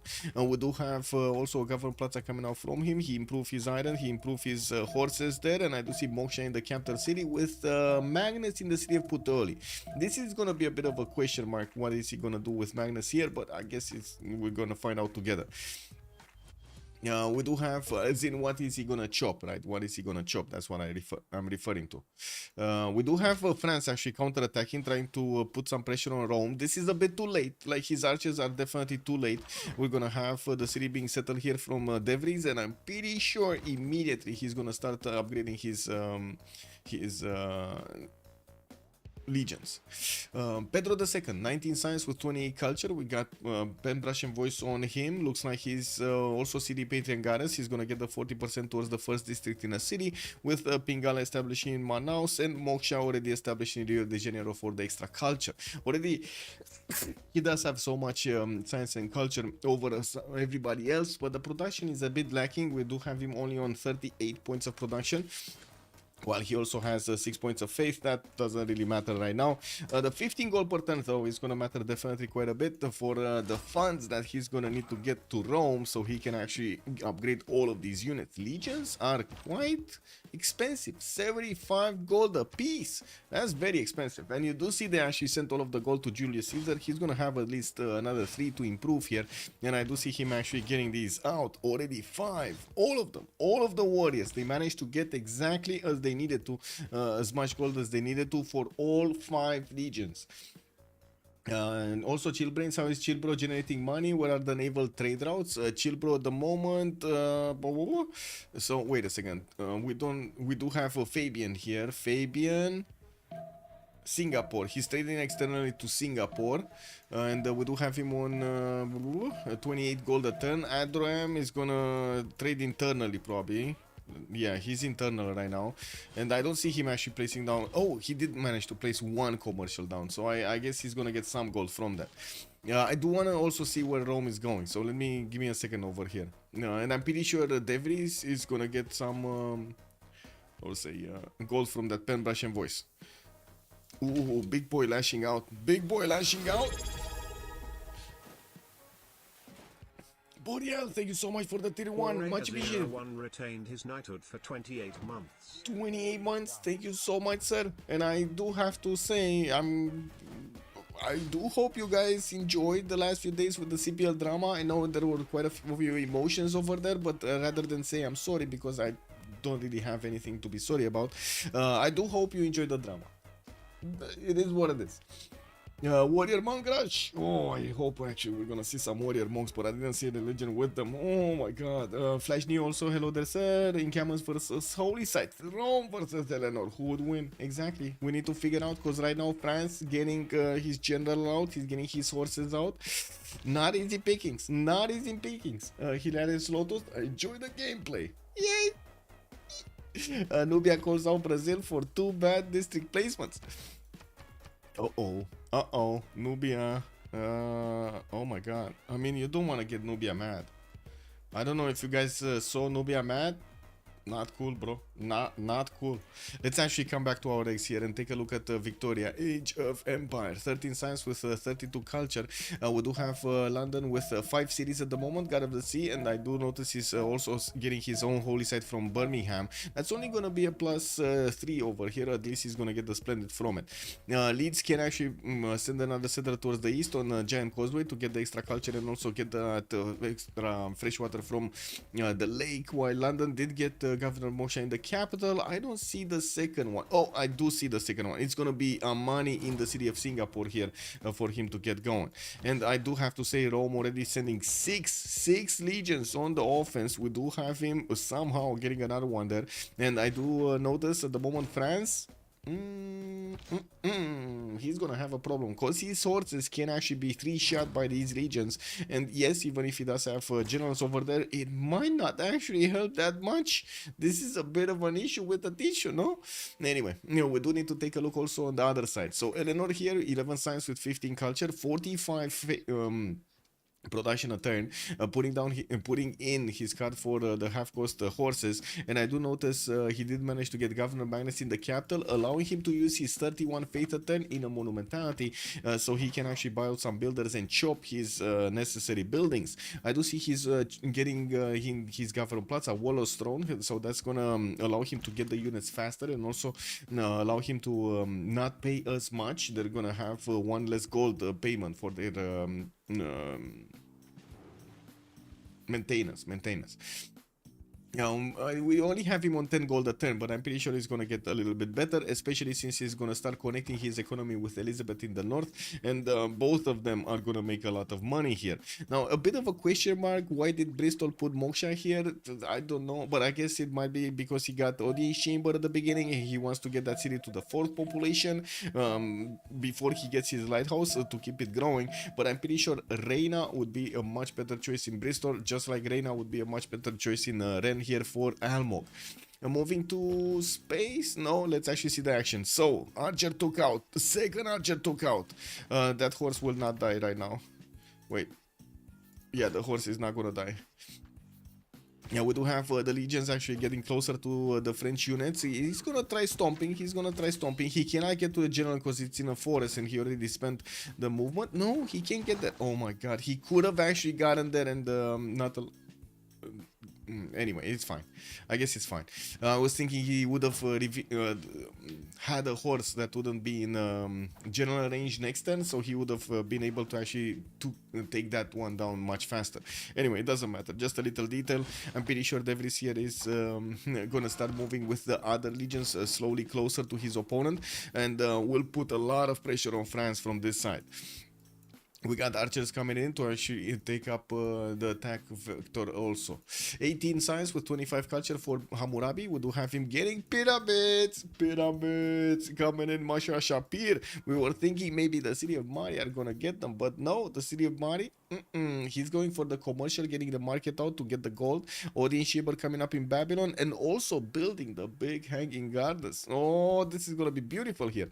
And since he did manage to get the Temenanki earlier, he's getting some extra science points from these farms that he's right now starting to improve on all of this floodplain territory. He's gonna have 1, 2, 3, 4, 5, 6, 7, 8, 9 tiles. 9 tiles including the capital that he's gonna get that extra boost from. Not to mention also these farm tiles. As you can see, the rice tile over here in the south are gonna also give him those extra science points. We do have him right now with 32 gold a turn and 57 points of production. While he's only making a bit of faith, he didn't actually get a holy site over there to do some faith generation. It looks like Rome did manage to actually get across, and this is the problem because the horses actually trying to attack into the Roman legions are getting a lot more damaged on return than he's doing to his opponents. So yeah, this is a bit of an issue. The legions, very strong units, very strong units. Yeah, let's take a look at Carrier. 18 science, 13 culture. He did manage to survive with the city of Samara, actually losing quite a bit of garrison health here. But the French horses of Shalkowski are taking position to try to take down the Norwegian forces. They took out Hansa, and I'm pretty sure right now Shalkowski is wishing that he would have gotten Pingala a lot earlier so he can get to castles faster. And we're going to need to see if Norway is going to get to push him out of his borders here. It kind of seems so. It kind of seems so. There's very little way for him to actually get through. We're going to need to wait and see if he's going to change his tactics, maybe get a swordsman with battery ram here, maybe get some catapults to attack. But I gotta say, this is a terrible city to actually attack with catapults because of the rainforest in front of the city center to the western side. It actually blocks the visibility of the backline tiles, so you cannot attack into the city of Hamar. You can only attack from the bananas from the north or being very, very close to that city center. It's terrible to actually get catapult attack. The battery rams, I think, are much better suited in this particular scenario. Yeah, we do have a carrier here with 20 science and 13 culture trying to get Temple of Artemis in Nidaros, which is going to give him a lot of amenities. It's going to boost his city out quite nicely. He's already on 3 happiness, and he's definitely going to get to +6 afterwards, getting to activate that +16%. While we do have him placing down some more holy sites, he's on 39 faith a turn with monumentality and 46 points of production. Cool whip, hello there, sir, and welcome. Does France has catapult tech? Not yet. No, he doesn't have it yet, no. Will coming out next turn, and that's on the bottom 3. We do need to see him get engineering, and that would be the next technology. Also, number 37, and he clicked drums. Yeah, he did click drums. Not raising Hunza feels like a Civ6. I mean, he got an extra city, no? And that extra city is right in the face of his opponent. We do have the Roman Legion still trying to get 3 shots on a French horse here, and it looks like they're gonna have the opportunity next turn. Anyway, we do have the battery ram also coming out from Ostia. By the looks of it, De Vries is gonna get one to try to attack into the city of Rouen. And I do have to say, Almog here did manage to kind of make a line of horses between Nantes and Rouen. Also, drums commitment. Yes, drums is actually a word commitment over there. You can't really sim with drums, no? I do see new legions are also gonna get built in Puteoli and sent on the road pathways here towards Ostia. While we do have Rome sending a builder to Ostia to help it out, get all of these out faster, either units or improvements. And I do see a +3 campuses starting to get built in Ostia. Taking a look at also Michael, we do have him with that 5th city, La Venta, being acquired, while he's gonna get another 2 settlers. I do see one from Manchester starting to move south, and another one from Hull that's probably gonna take the place over here to the east of Newcastle upon Tyne, or around this territory. I'm not sure exactly where, but around this territory. And we will see him try to get to click labs. No, that's his prerequisite over here, clicking labs. We're also gonna need to see Babylon doing about the same thing, but he does need quite a bit more economy. He's starting to actually discount some of his campuses. In Ashuna, he's just gonna 2 turn 1 +4. That's gonna be very nice. While he's gonna also get commercial hub investments. Looks like Zankian is gonna be one of the next ones. Definitely he wants the extra trade route one. Okay, horse got damaged, Almo got pushed back with another horse, doesn't have enough promotions for it, and I do see the legions are starting to actually get to move towards the city of Nantes, where he does actually have the ability to attack into the city center directly. Getting also his archers to come closer to push back these English warriors and the Babylonian warriors from the borders. I do have to ask, does England actually have swordsman tech? I don't think so, no? No, he's on horseback riding. He doesn't have the upgrade button. He doesn't have it. Babylon does. So Babylon can actually be useful here. Other than body blocking, this English warrior is not really doing much. I'm not blaming Michael for not getting swords. I'm just saying that guy is just not doing much there. Has a swordsman? Wait, who? France. Yes, France does have a swordsman, yes. Seymour Drums sounds like a rock band name, like the ones the game gives you. Yeah, true. Why did Babylon get swords in a real sim position? It's to help out Rome, basically. To help out against Rome. Help out France against Rome. He knew that he would have a warrior here, so might as well just get one more turn into that one. He does have a lot of science, right? He's already on 23 science and 43 culture. No, not a problem there. We do see some French horses that are trying to get in towards Nidaros, while Nidaros keeps on producing Temple of Artemis in 2 turns there, needing to finish. France is also trying to get big of a line formed over here against the city of Hamar, but unless he's getting crossbows, this is not gonna go through. Not even archers are actually gonna be able to take down these Norwegian horses. Perfect defense here in the city of Hamar. Perfect defense. Brazil getting to finish his campuses, 27 science, 30 culture. We do have him starting to expand. Manaus and Rio de Janeiro already working on a new set of settlers, but I gotta say he's kind of late.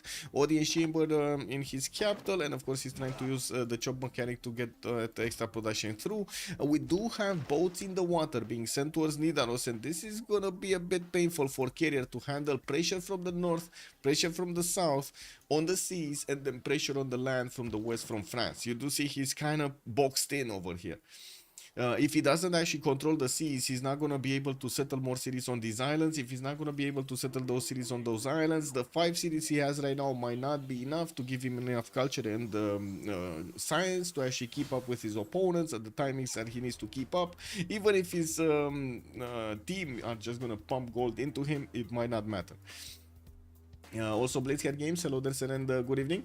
It was a free impact, sure, but going for item working delay sim and make stuff more expensive. Yeah, in game it is not a huge deal since he is pretty high tempo.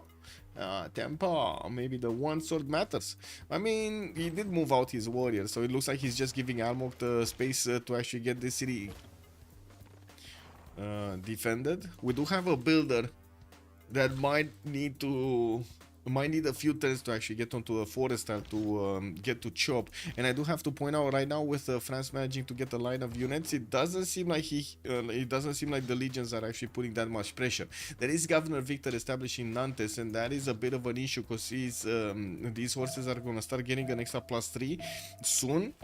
And okay, he's just attacking into Nantes directly and managing to actually get next to Rouen.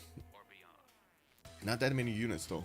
Starting to, from what I'm seeing, I would have expected a few more units. But anyway, he did manage to take out another one, so that's still fine. And let's actually see if the city of Nantes is gonna manage to get the chop. Yeah, he's trying to get the chop from here. That city might not actually be taken away. It's gonna remain in probably like half HP there. And he's gonna get the walls up next turn. England has to survive before crossbows because it's so hard against Rome. Yeah. France, you mean? France? Wait. Which England? Because England is Michael, Elizabeth, and this is France. France. Okay, got it. France. Okay. I do see Shalkowski did get pushed back, normal, right? You're gonna have Norway starting to attack with his archers, getting the promotions from actually attacking to the French units. He did get also the garrison points of promotion for the archer in the city of Hamar, which gives him an extra +10 of attack. This is beautiful for him. Not to mention has Defender of the Faith for an extra +3. And we do have an encampment coming out very slowly in 6 turns here from the city center. I do hope Norway is not actually gonna chop the rainforest in front of his city center, because that right now is saving the city center from being taken out.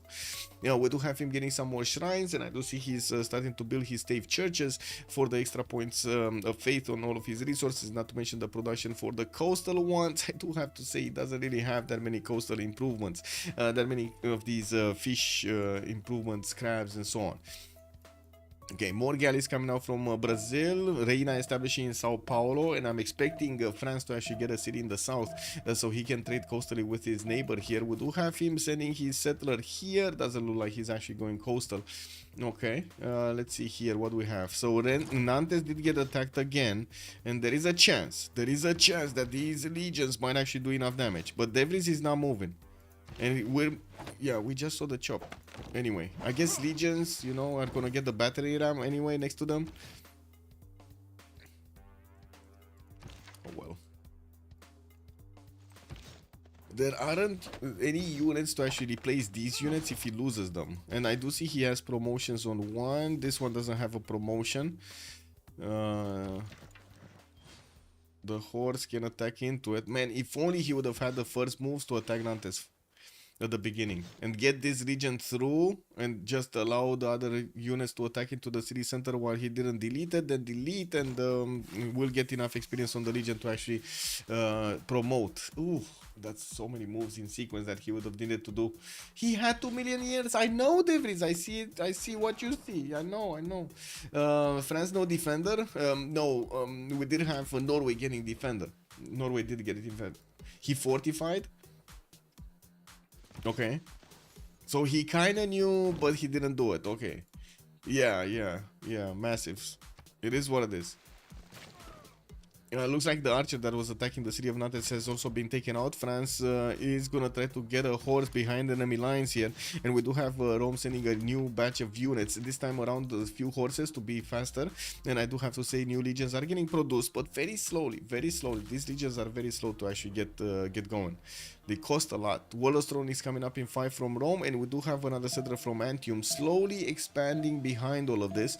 While I do have to say, he started attacking into the city of Nantes and has a chance to take down that city center next turn. Now, this legion needs to sacrifice itself. This legion needs to actually just attack into Nantes. First clicks, first move. Woo! Almog was faster, and the legion went down. Oh my god, he did manage to promote this? No. And he did. Wait a second, didn't that one have a promotion? I saw promotion. How did this happen? Almog did manage to slap Devries back into his rainforest, man. Oh my god, man. He roasted him. France is safe, yeah. Oh my god. That was beautiful from him. Just beautiful. The sequence of moves. Perfect. He swapped and promoted and still died. Oh my god, man. No, he swapped, promoted and still died, right? That's incredible. Yeah, first moves killing Rome. KW, man. This is what I mean by first moves OP. First moves can make or break games. It's kind of silly. And well, they kind of started on the same time. I'm not sure if first moves was actually to blame. Make Sava, hello there, sir, and welcome. Also, you can do some crazy shooting tactics with the last move, but first move can let you either take or lose a city. Also, thank you so much for the follow, Mehmet. Much appreciated, sir. What do we have here? We do have campuses from Babylon, and I do see Spacey starting to get his Pelgrims. Has joined the round table. He did finish his pyramids here for the extra builder charge, and I'm pretty sure he's gonna get a lot of food through his cities. I'm a bit surprised he did start to build up the Pelgrim so late, but I guess he had a plan. Space is on 33 science with 53 culture, while we do have a carrier there on 33 and 34. Looks like he's getting pressured a bit by England, but not that much. And I do see at the moment Fabian is more concerned of actually getting his goal going than anything else. We do have quite a few traders, quite a few of these campuses coming around for the science. And on the side of Norway, at the moment we don't actually see him placing down his campuses. He's gonna need 7 population and quite a few cities to actually start placing down campuses, and I do see he's starting to prepare his government plaza so he can give some extra adjacency towards them. We're gonna need to see him also get Warlord's Throne in 4 turns from Nidaros, and I think he does have an extra slot here. No, he doesn't actually. It's government plaza, harbor, and holy site. Definitely he's going to need the next population. Like, next population is required for the campuses. This needs to be his priority. 99 faith a turn, 68 points of production, machinery coming out next turn, feudalism coming out in 3. He's going to get crossbows to push back France here, and I do have to say he's going to need to be careful about Pedro. This is the problem. Pedro, 47 science. Big boy. We got him with 38 points of culture, and it looks like he still has some galleys to build here in Sao Paulo. He's moving them towards the north, towards Calais. In the city of Calais, he might actually get the opportunity to upgrade them into caravels and just smash carrier cities. The capital city of Nidaros might be taken down here. Norway has a much better sim than Norway, though. KW, man. That's such a statement. That is a beautiful statement. He would have pleased done, and he cannot escape over water due to Brazil. Yes. Norway better sim than France. Yes, than France, yes. Okay, looks like Rome did get pushed out from Nantes. Right now, Rome is trying to reconfigure his path, his priorities, and we do need to see him getting a few more units. His Warlord throne is still needing to finish in 2 turns from Rome, and I do have to say, Almo kind of saved the day here. He kind of saved his people, man. Yeah, no problem, no problem. It's still funny. Other ships cannot. It's pretty easy to escape, yeah. But where? Right? Where can he go?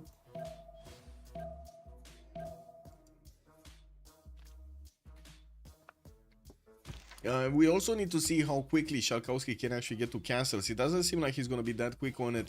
Couldn't see next turn with civil service next turn for the extra military alliance. While we do have him getting a few archers here, he's also getting an encampment from Hunza. Starting to get his campuses, so we do have him like with a +2 over here in Lyon. +1 actually, not even a +2. With another one here in Marseille. Could have actually built a +1, but I think he's going to try to get aqueduct and then 2 industrial zones here. Anyway. Let's see. Do we have anything here? Not really, not really. I guess he could attack into the swordsman, but he's gonna lose too much health. He definitely wants to get more archers out, and I gotta say, I gotta mention here, Devlis 21 science, 27 culture, Almog 14, 22. They're not that far apart from each other, but we do have Devlis with 55 points of production, while Almog has 55 points of production and 33 faith attempt to actually get some free builders out, some builders with faith basically. Yeah, we do still have Moksha established in Bristol, and I do see Reina did actually get into the city of Manchester. Michael is gonna try to get the biggest gold generation going. 64 gold attempt, 28 science with 44 culture. While we do have him building up his Great Bath, we're not yet that close to the next era. The Great Bath is gonna allow him the defense on from floods on this territory, on the floodplain, so at least he's gonna have that. I don't know. I think he should pull a Leif Erikson. Just pull it out. Just pull it out, please, cat. And find Finland. Wait, what? Vinland? Vinland? What? Blaze Cat Games, man. Stop using that, I would say complete. It's not good. It's not good. No AI, you know? Hello, woo. Keyboard, you know? It is what it is. But that seems not safe in the long run. Unless it is on island on next to him. I mean, I guess he does have these islands, but that's not gonna help. That's really not gonna help anybody. Especially since Brazil is gonna get at some point, you know, Minas Gerais, and that's gonna be like, woo. Hello. Finland is basically Viking colony. Check W, man. The Vikings. Get the Vikings. Get the Vikings. Well, we do have Fabian here getting his wheel. Andrew, I'm 7 turns away from cartography, and I gotta say, Carrier is still on currency. You know, very far away from his own cartography. This might not go down well. Back in 1000, yeah, old Canada's Newfoundland when they found it. Okay, wow. Can it? Whoa, we got a counterattack. France might actually go on the counter-offensive over here against Rome. We do have 3, 4 horses, 5 horses, 6 with a great general that might actually come out to attack into the Roman mainland. We do have Rome with just a single legion in the city of Puteoli. He's getting another horse, and I do see he's starting to reposition his units to take down Anshan. Ooh, that's gonna be fast. That just got taken down, man. No questions asked. 2, 4, 6 cities right now from Devries. And by the looks of it, he does only have a single coastal. I think that would be it on his cities. He's just gonna start the unit production right now, no? Just keeping up the unit production.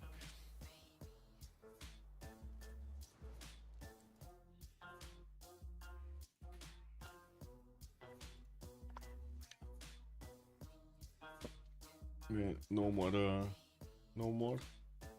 Warm coffee. Coffee has gone. Ooh, limitless stealth. Thank you so much for the prime. Much appreciated, sir. United Primer. Limitless Stealth 1. He can't just defy his constitution. Yeah. Wait, I don't know what America is doing by trying to make the Empire of America.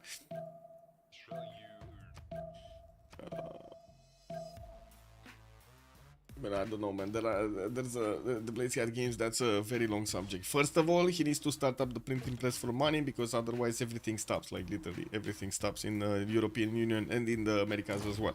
Then second of all, I guess we're going to need to see how he's gonna play his cards with the biggest military on the planet. No, that's what you need to take a look at first. What kind of cards actually Trump has to deal with, and then see the possible answers, and we'll see. At the moment, I understand 24th of February is a very important date. That's what I understand. It's a very important date. I'm not sure for what, but it's a very important date. Does anybody know what that date is important for? 24th of February, guys. I don't know. That's like a week from now.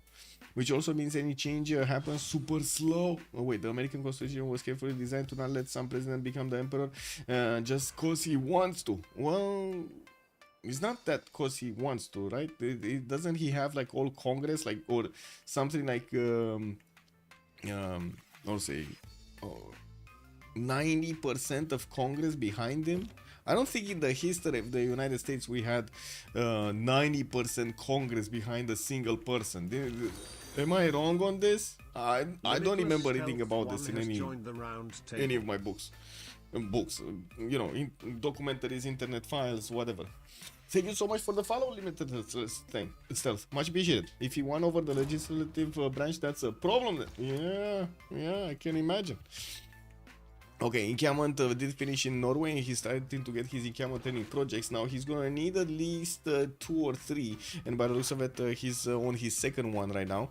We do have him getting the lighthouses, so he can actually get those extra trade routes going, and I do see he blocked the northern choke with some galleys, while he's gonna finish his wall of throne next turn. We do have him also getting vision of the galleys of Andram here, while Andram is managing to get the caravan. Oh my god. 1047 caravels from Brazil. I'm sorry, I got the hiccups. He needs 66% of the Senate. Yeah, it's more like 55. Oh, Virginia, hello there, ma'am. It's more like 55% of the Congress, but all he needs is the majority. So he just needs 50% plus 1. So then he has it. 55% is basically he has it. What's going up in Norway? Yeah, I imagine. I wonder why. We do have the caravel 1 turn away from actually smashing into that city border. I do have to say Brazil is going to require some ranged unit to actually attack into that city center if he wants to succeed. Good thing is the city is not going to be that tough to handle unless it will get something like a knight strength inside. That's going to help out. Let's see in the tech side. Do we have carrier going apprenticeship, civil service in 2? Ooh, okay, that's a bit bad.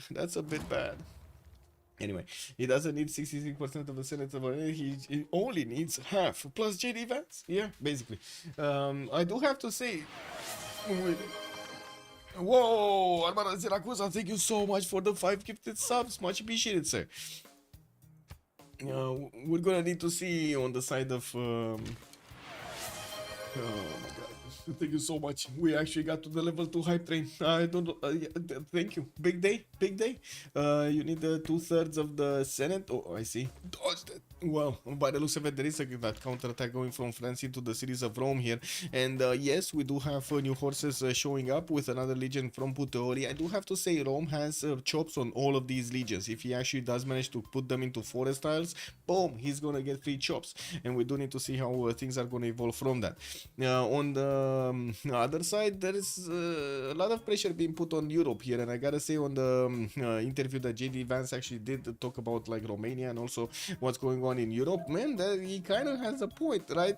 He kind of has a point. If so many people actually are so gullible that they're just gonna eat any kind of shit they're getting thrown out from the media, I mean, that's not really an educated people, is it? Right? That really, they do not have like the how to say, the mental defenses that they should have in a democratic country to actually process the information they're getting fed into by whoever, right? By whoever who has its interest, which is kind of a failure of so many states in Europe. We're going to need to see how they're going to evolve.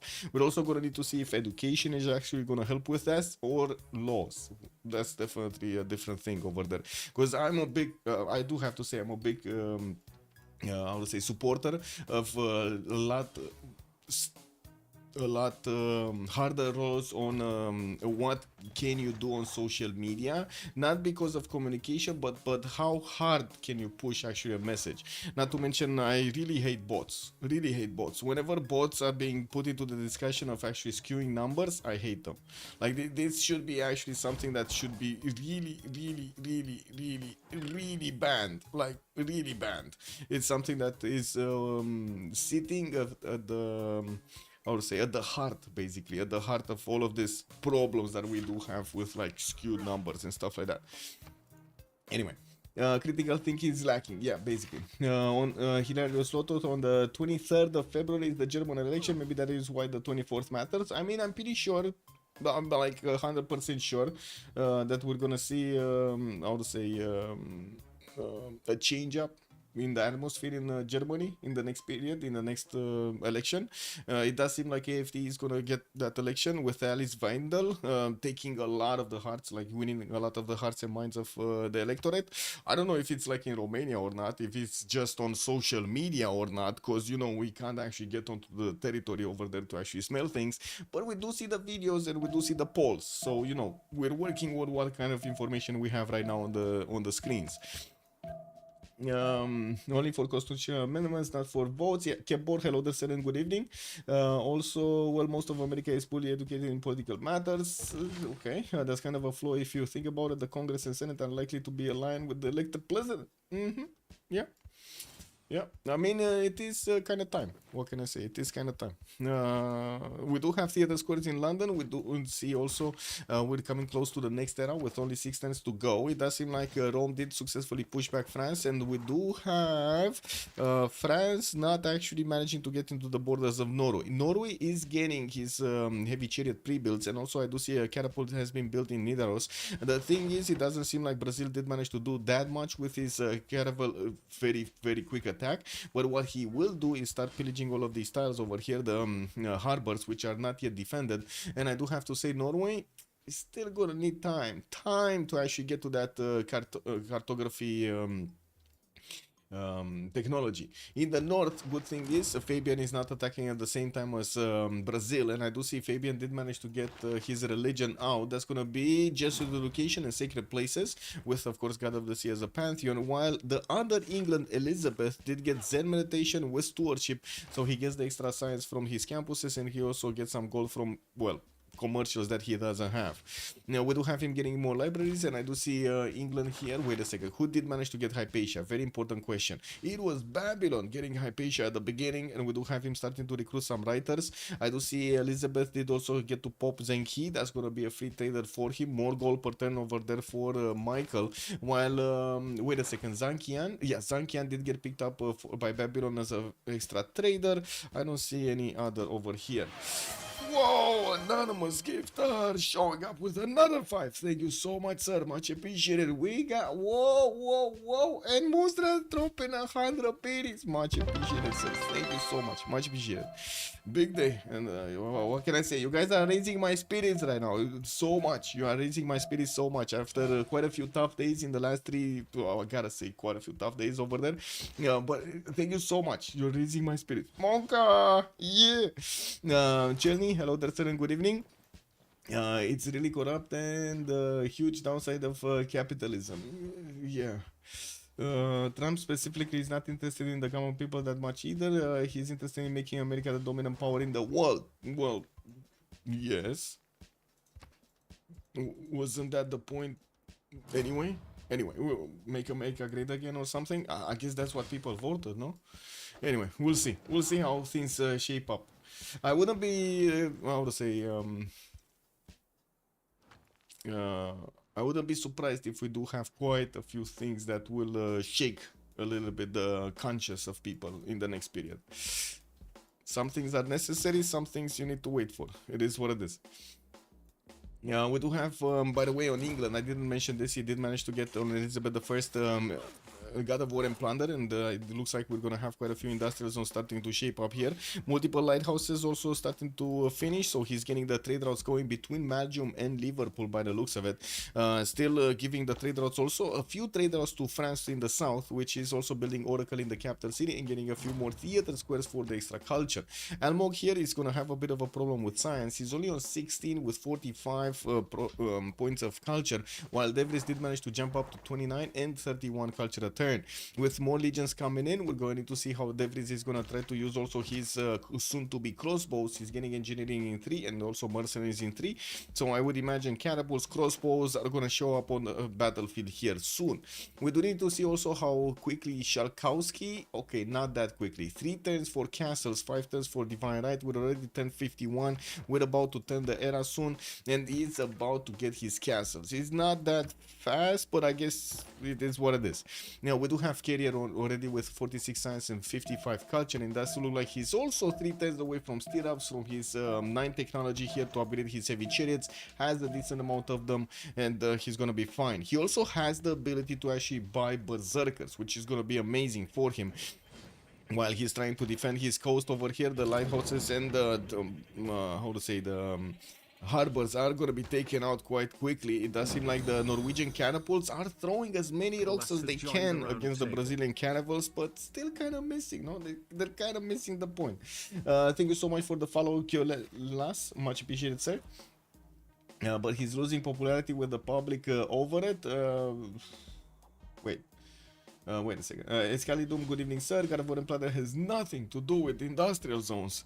Yes, you're right. Did I say that? I'm sorry. I'm sorry if I actually misspoke over there. No, it's just commercials and harbors. In this case, we're gonna have commercials and harbors. Can you check your counter, please? 4 turns left. Maybe someone misses. Yes, sir. Let's actually take a look. Also, good evening, Escalidum. Much good evening, sir, and welcome. Let me actually take a quick pick. What was that? Let me look at the game and then look at chat. Yeah, so Sharkowski, Dark Age, 29 out of 40. He's definitely not making it to the Golden Age. Let's not say definitely. So I guess he could get a boat. I don't see him managing to get a wonder. He's gonna get Divine Right in 4, so at least that. Castles, free spy, but no extra tech. No, I don't think he actually gets an extra point from the tech. No, he does already have. Oh, wait, does he have apprenticeship? No, he doesn't have apprenticeship. He doesn't have crossbows. He doesn't have crossbows, so at least he's gonna get a point from that. Still very shy, very shy. Did he get a chateau? He didn't get a chateau, so he still has the chateau, he still has the boat, he still has a lot of points that can be actually acquired here. Julius Caesar, 10 points off, and by the looks of it, he's also managing to get Trunk over there with El Cid on the front line on the western side, getting a lot more legions, and yes, he also has the boat to actually get out. I do see mercenaries coming up in 2. If he's getting mercenaries in 2, I don't think he actually has the time to get to Divine Right, which kind of keeps him in a normal age here. Oh well, maybe I'm wrong. Maybe he did actually get closer to Divine Right, and he's gonna get it right after mercenaries. He's still a few turns after. Pedro II, 50 out of 53. We do have him 3 points off. That should be fine. That shouldn't be a problem for him to get them. And we do see him still trying to get to expand, or getting his also the state carnivals going from his city, so he gets those extra amenities. And I do see some theater squares with new campuses coming around, still smashing through the Norwegian defenses, and I would actually say improvements, actually, not defenses. While Norway is trying desperately to fend this off, he's putting catapults on every one of these tiles. Very nice defense, very nice defense. Not a single city has been touched. Fabian is 1 point off. He's definitely gonna get it. Already on 2, 4, 6, 8 cities. They managed to settle that giant causeway, and I do see him getting his libraries now. With Theater Square festivals coming out, he's gonna definitely get a writer here. It shouldn't be a problem for him to actually get those 30 points at the beginning of the game. We do have also Almog, 10 points off. Now Almog is a bit of a bit of trouble, right? He's getting as many swordsmen out as possible, and I think he would have actually liked to be in Dark Age here to get the extra plus, but at the same time he does have quite a bit of extra faith, so maybe actually he does want to actually get his Golden Age. He's getting a boat from Ren, maybe he can choose the city-state. He's getting some swordsmen. I mean, he already got swordsmen, he already got horses. Divine Right in 2 for more points. Construction coming up in 1. Oof. Does he have the chateau? Does France, Eleanor France, he should have chateau, no? Wait, not this. Or he doesn't have. Is it on France? Is it on France, no? Yeah, it is on France. So he does have the chateau. He didn't build one yet. So that's 4 points. Easy 4 points from that. He has, okay. Yeah. Let me actually take a look what's going on here. Nope, good evening, sir. I think Medici going for Dark Age push on purpose with +5 card. It might be. It might be. And we're definitely going to see if those extra points from the Twilight Valor card is actually going to give him a way to punch through the defenses. Yeah, also good evening, sir. Iphigenia, most of the Democrats and most of the Republicans, you mean? Wait, what? I don't know where the discussion came out. The way I see it is it's trying to turn America from a democracy to a corporate oligarchy or some stuff. Okay. You gotta follow the money on that one, Blazecat Games, and most of the money from donations is kind of coming from corporations and has been coming from corporations or from other, how to say, legal entities from the United States. I'm talking about like the industrial military complex with the big corporations, like the manufacturing side and also the IT side. Like the IT side is kind of like the new stuff like in the last 20 years, but back before it was like the oil tycoons actually having the power and so on. It's just how business is being done in America, basically, because they do have that lobby law that basically allows them to do this legally. And now there is no change there that I can see. It's just a matter of the people that are doing the lobbying have changed their opinion about what should be pushed and what kind of time they should be pushed, so they are pushing that one, their agenda. There's like no change over there, or at least I don't feel a change. I don't think you had all of a sudden somebody with like trillions and trillions that came out and took to the opinion of everybody. That's kind of hard to say. You know, we're going to need to see how things evolve in the next period. Nobody wants the war in Russia. Nobody wants the war in Taiwan. And I'm pretty sure there will be a bit of a question mark how to approach not having the wars, right? Not having the wars there, not having the wars there. There is kind of a ticking time clock with China that we're all watching. I'm pretty sure you do know what's going to happen with their population in the next like 10 years, 15 years, and that's going to put a lot of pressure on their pension funds, which in turn is going to put a lot of pressure on their I would say medium income households, and well, I guess most on the medium than anything else. So it will stress test, basically. It will stress test the system that they have built, which is gonna be by a bit of a question mark. How is it gonna go, if the stress test is gonna go well or not? Anyway, coming back to this, this Elon, who that? The Excalibur 30 seconds in Romania. Oh my god, deci avem în partea dreaptă avem Roma, Julius Caesar încearcă să se bată cu Franța. Se pare că Franța, care este în momentul de față condusă de Almog, reușește să apere, să-și apere teritoriul. Este atacată chiar în momentul ăsta de noile unități upgradate de Devries, Man at Arms, nu știu cum să le spun în engleză, în român. I'm sorry about that. It is what it is. This Elon, who that? Yeah. Did Blue England take a city state? Blue England did not take a city state. No, he has Singapore that's off the coast and couldn't get to Johannesburg. He did take, never mind. No, this is actually an expand. He expanded with Norwich over here to the western side, very far away, but he didn't actually take a city state. Yeah, more crossbows being upgraded here. We're one turn off. Let's actually see. De Vries needs one more point. Can he get it? I don't know. He's getting a campus. That's too late. Still 1.0. Andrem did manage to get his, to secure his golden age. Fabian secured his golden age. Shalkowski did secure his dark age also. Almog did secure his golden age. We do have him 54, 52, and wait, did he? Yeah, he did build a chateau over here. Space is 70, 52, and I do see him already with 2, 4, 6, 7 cities. He did also finish Colosseum in the city of Mari, where he did chop it with Magnus. While he's getting an army of builders out, he's also gonna get another city here to the north of Eshuna for his 8th. Carrier did also secure his golden age, 66-58. Secured his borders also. Does look like he pushed out the Brazilian caravels further apart from his cities, while he's also getting in the other cities he has in the north more of these walls and trying to build up a fleet. Now we're going to need to see if the defenses are going to hold until he's going to get the cartography technology to improve his bigger boats.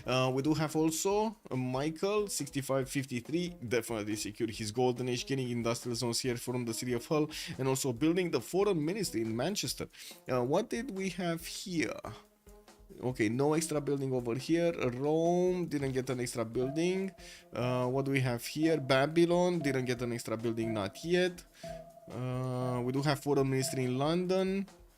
GMC on Norway. I did see this actually started up a little bit earlier, and I do also notice he did manage to get the knights out, so that's definitely going to be a strong enough unit to hold on the Corsair. I don't think at the moment France can actually push through. Even if he does get a level 2 spy, I definitely don't think he can actually push through the Norwegian defenses. Omla Arme, yes. Oh, that's actually a good one. Omla Arme, yeah, makes total sense. Total sense.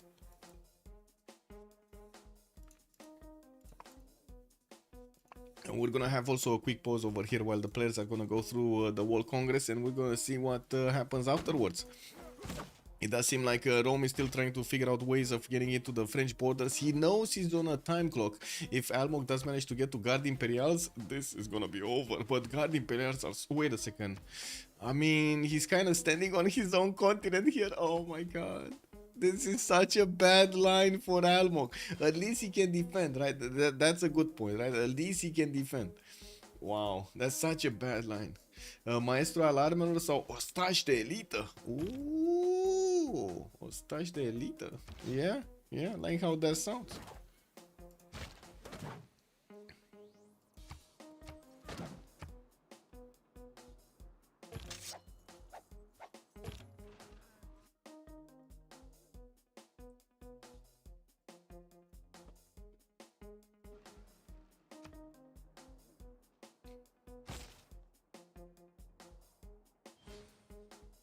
Okay, it does seem like he's gonna find a way to actually push France in the north towards the city of Reims here. That Burica General is not actually placed so he can give the extra bonuses to the horses on the water, next to the water on the coast.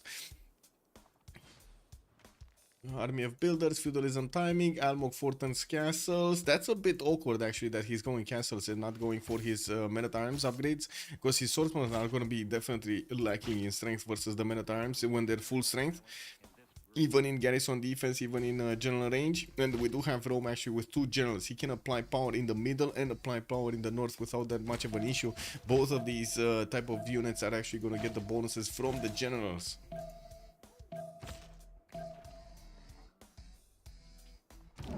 Okay, so World Congress, 2 minutes, pause, and we're gonna see it back. Oh, please. Okay, 2 minutes and we're coming back.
Oh my god, exactly as the screen flipped over there. England could send some navy to help teammate, but maybe they don't care about France. By the looks of it, doesn't seem like the fleet is gonna do that much though. We're going to need to see if the galleys are gonna turn into caravels later on. I do see Carrier is going for cartography, so he's definitely gonna try to actually match Brazil, and I'm pretty sure Brazil is gonna go for his unique units, so that's gonna be an issue. When Minas Gerais get out, I gotta say these Norwegian cities might actually be doomed if he doesn't have a strong fleet of his own. And of course, with England in the north, that's going to pose a big challenge. We do have Catherine de Medici, 57 science, 42 culture, getting some more watermills, working on intelligence agency from Paris. And I gotta say, he didn't plug in Victor in that city center. So whenever he's actually, wait a second, it doesn't matter. Sorry, for France, it actually doesn't matter. We don't have terracotta. That's what I wanted to point out. We don't have terracotta for that second ability of the second promotion of the spy. He only has one over here, and it looks like he doesn't even have the extra promotion started up Dr. Album. Oh well, it is what it is. We do have Devries, 39 science, 41 culture, 22 gold a turn. Devries here, 246 series with the biggest army ever of men at arms going against France. It does seem like at the moment we do have France managing to get 2 lines of defensive units, and he's switching them so he gets some heals back from the other ones, making it quite painful for Rome to actually get through. Yeah, we're definitely gonna need to see a few more of these legions start to appear as men at arms, and we're gonna need to see if he does manage to get through slowly. Androan, 89 science, 63 culture on 109 points of production, still on 246 series, 7 series actually with Recif, and getting another one soon on the stone tile. Is starting to get foreign ministry, and he does have the ability from Rio de Janeiro to put out harbors. I don't see him actually getting a commercial yet from that city center, so definitely the harbor is still an option. It's only gonna be a +1 though, and he does need a 10th population. And we do have him, we do have also Victoria, 82 science with 67 culture. They choose to go for a free inquiry age this time around, and with a 2468 series, getting some galleys out and building his foreign ministry, also padding his numbers of trade routes, of course, towards Singapore from his city centers with Amani. While I do see him still trying to get 2 more settlers. He did build Norwich actually, that's a 9th city that he has over here, and I would imagine he's gonna try to actually get units out on all of this continent. These are gonna be basically, wait a second, these are not free units actually for him. It's the same continent, never mind.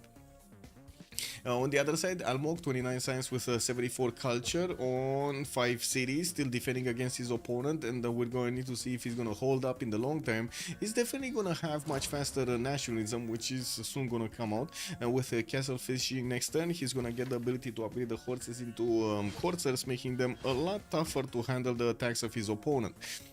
Space with banking coming out next turn is starting to make an amazing amount of science and culture. Already on 98 points of science with 150 points of culture. Did manage to get Colosseum, Pyramids, Ete, Menanki, building Kilva Kisivani from the city of Mari, and getting his foreign ministry in 2 turns in the city of Babylon. He's also pre-placing quite a few of these campuses, and did get the industrial zones going, allowing him to get 228 points of production, a lot more than everybody else in the lobby here, including his teammate Michael, which is right next to him, and he has 211 points. I do see Carrier is also going to have 61-62. Not bad, not very bad against Pedro, Fabian, and Shalkowski, especially next to him. But I gotta say, he still needs a lot more campuses. Like this is a problem that he doesn't actually have that many campuses available for him. He needs the 7th population, and I'm pretty sure as soon as he hits it, he's going to start putting down those campuses right there. He did get a theater square pre-placed over here from Nidaros. By the looks of it, of course, he had the opportunity to put a +4. Why not? That's a lot of culture for him also. Michael also with Elizabeth on 186 science, 68 culture, went for the free inquiry golden age. We do have him boosting the science tree for his teammates, while space is gonna boost the culture tree, and I do see him getting as many shipyards as he possibly can from his cities. I do have to point out he did increase as much as possible his Royal Navy dockyard adjacency, and he does have some insane ones. +18 in the capital, that's gonna be 18 science, 18 gold, and then 18 production when he's gonna finish the shipyard. Not to mention he's gonna get the shipyards in all of his cities, which also do have quite a few points. The result of the Congress, yes sir, we're just getting there, getting to the bottom. All players may condemn Protestantism, doesn't matter. Commercial hubs 100% towards building. I guess that's gonna help out Babylon and is it gonna help out Brazil? Yes, and Brazil, because I do see he's going commercials here rather than harbors. Okay. France, maybe. There are quite a few nations that are going to be helped by now. Wait a second. Isn't this less production actually? Isn't this sorry, more production? As in, it's double. It's harder to build commercial hubs. I think it's penalizing actually, right? Building the commercial hubs. Feels strange that Fabian has these tiny stats and yields. True. Fabian over here definitely would have needed more. I'm not sure how he didn't get more with only 9 free inquiry, gold rage, 91 science, 75 culture. He really didn't actually focus on the adjacency. Oh well, he's 8 turns away from building Mahabali Temple in Birmingham. He does have Governor Magnus allowing him to actually get some chops there, and I do see he has builders allowing him to get there. Steely, woo, we got guys, we actually have a Herson fan over here. What do we do with him? What do we do with Steely? It halves the production you need, Dominator is saying. Okay.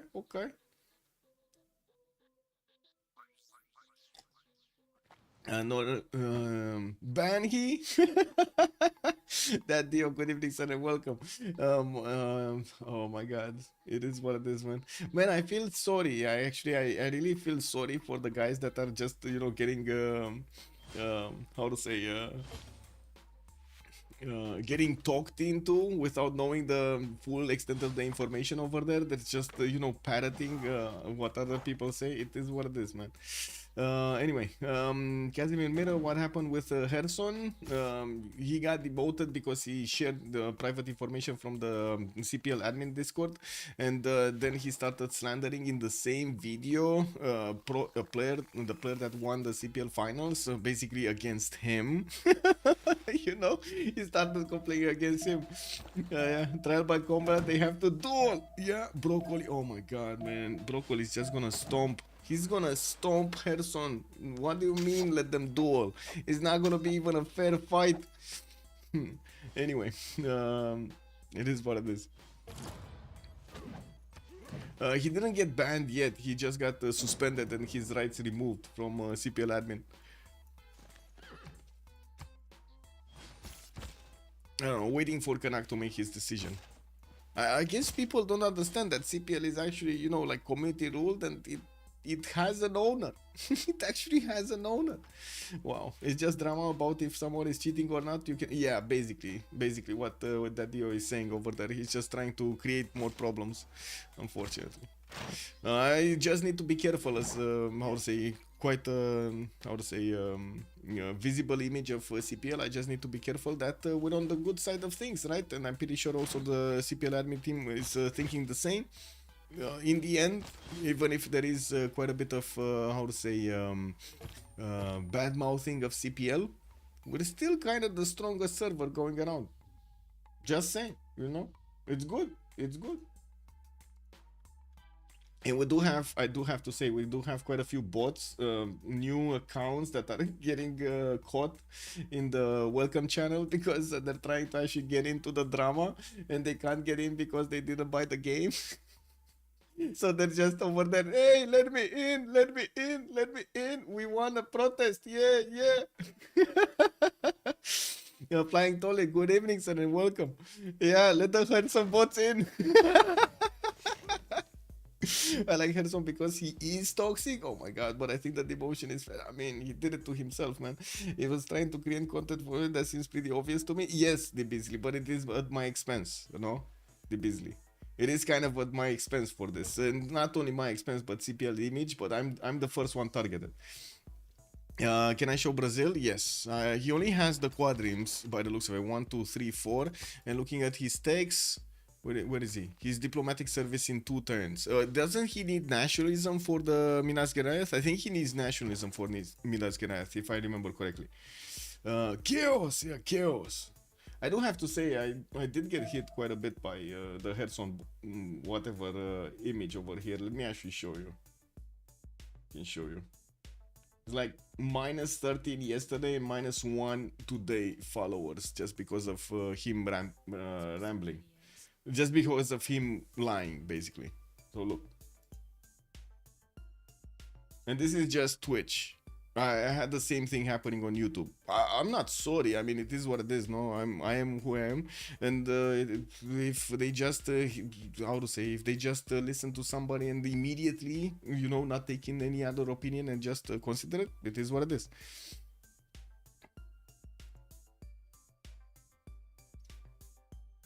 It's fine. It is what it is.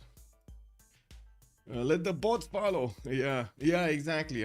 I should do like Herson. I should actually just, you know, buy viewers and stuff like that. It is what it is. Oh well, I don't like that at all.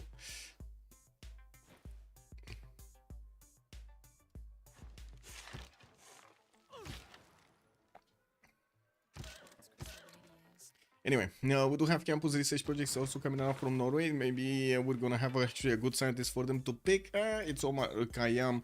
They are getting closer to get to Newton and of course to Ip Khaldun. And I do see Brazil is about to pick up Ip Fadlan. That's gonna be an extra trade route capacity for him. While Babylon did also manage to get the second merchant with an extra trade route capacity. That's gonna be Marco Polo, giving him a free trade route. Very nice. And I do have to say Rome has just kept on picking away at the French units, but it looks like the production of Almog was good to replace them as quickly as possible, and it doesn't seem like Devris is going anywhere. He's getting his crossbows out and he's trying to figure out the chink in the armor of Almog, but Almog, just look at him, man. He's like bunkered down perfectly. Every unit, there are almost three rows of units over here on the defense from England, from the north side of his coast to the south side of his coast. This is an unbelievable amount of units from both sides, from Devris and from France. Yeah. We do have, by the looks of it, also England here getting his... Wait a second, Andrew, I'm calling out the GG already? What? Though its face may change throughout the ages, He gives me a 5% cut on his revenue. Yeah, shots fired, shots fired. history Boom, is boom, written boom. from the hand of the victor. You wrote to him 5,000 view votes. I mean, you know, it is what it is. You just add to the other ones.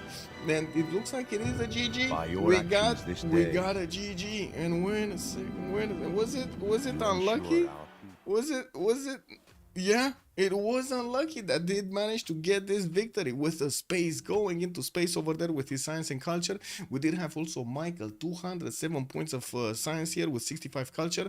While it does seem like we're gonna have the win for the first qualifier game. It is, from what I understand, the best of 3 cities, so we're gonna have them actually playing around this best of 3. We're going to need to see when the second game is going to be placed, or I should say scheduled. Let me actually figure out where the post-game chat is. I think it's this one. Me think so. I'm not sure. I'm thinking it might be this one. Let's go for this the Ox, so we can wait for them to get in. They conceded. Chill Bro said, hey man, we're kind of chill today, you know, we don't want that much war. I know my Minas Gerais are very big guns, but can't take down your cities over there. Carrier definitely being very big. I cannot believe that he actually withstood all of this pressure at the beginning. Carrier 1 versus 3, standing alive. He's alive. Unbelievable. When does the real tournament start? The wildcard tournament. Tomorrow I'm gonna make an announcement, flying toilet, and we're gonna see how the schedules are gonna go. We're probably gonna have a few days for them to schedule, and in the weekend, hopefully, we're gonna start off the first games. I do want to also display the tournament format and so on tomorrow. While I understand the Civ6 qualifiers have started, Civ5 qualifiers have started, and it kind of looks like the tentative date, just like Linda was pointing out in the ambassador chat over there on the CWC, we're probably gonna have it at the 3rd weekend of April, started off. Also Carrier, the biggest, the godliest game. With much pleasure, Linda, much appreciated. Yeah, I'm sad Almog didn't die. I mean, it would have been funny, but he did amazing to withstand his opponent. I'm still waiting for the boys to actually get into a channel here. There's still, maybe, and if I get... Should I get in there? I don't think they can actually swap, so I don't think it's good for me to actually get out of the post-game channel. Let's wait a bit. Or what do you think? Should we wait for the post game or not? In the meantime, we can watch all of the Herson bots actually trying to get in door 1. They got caught in door 1.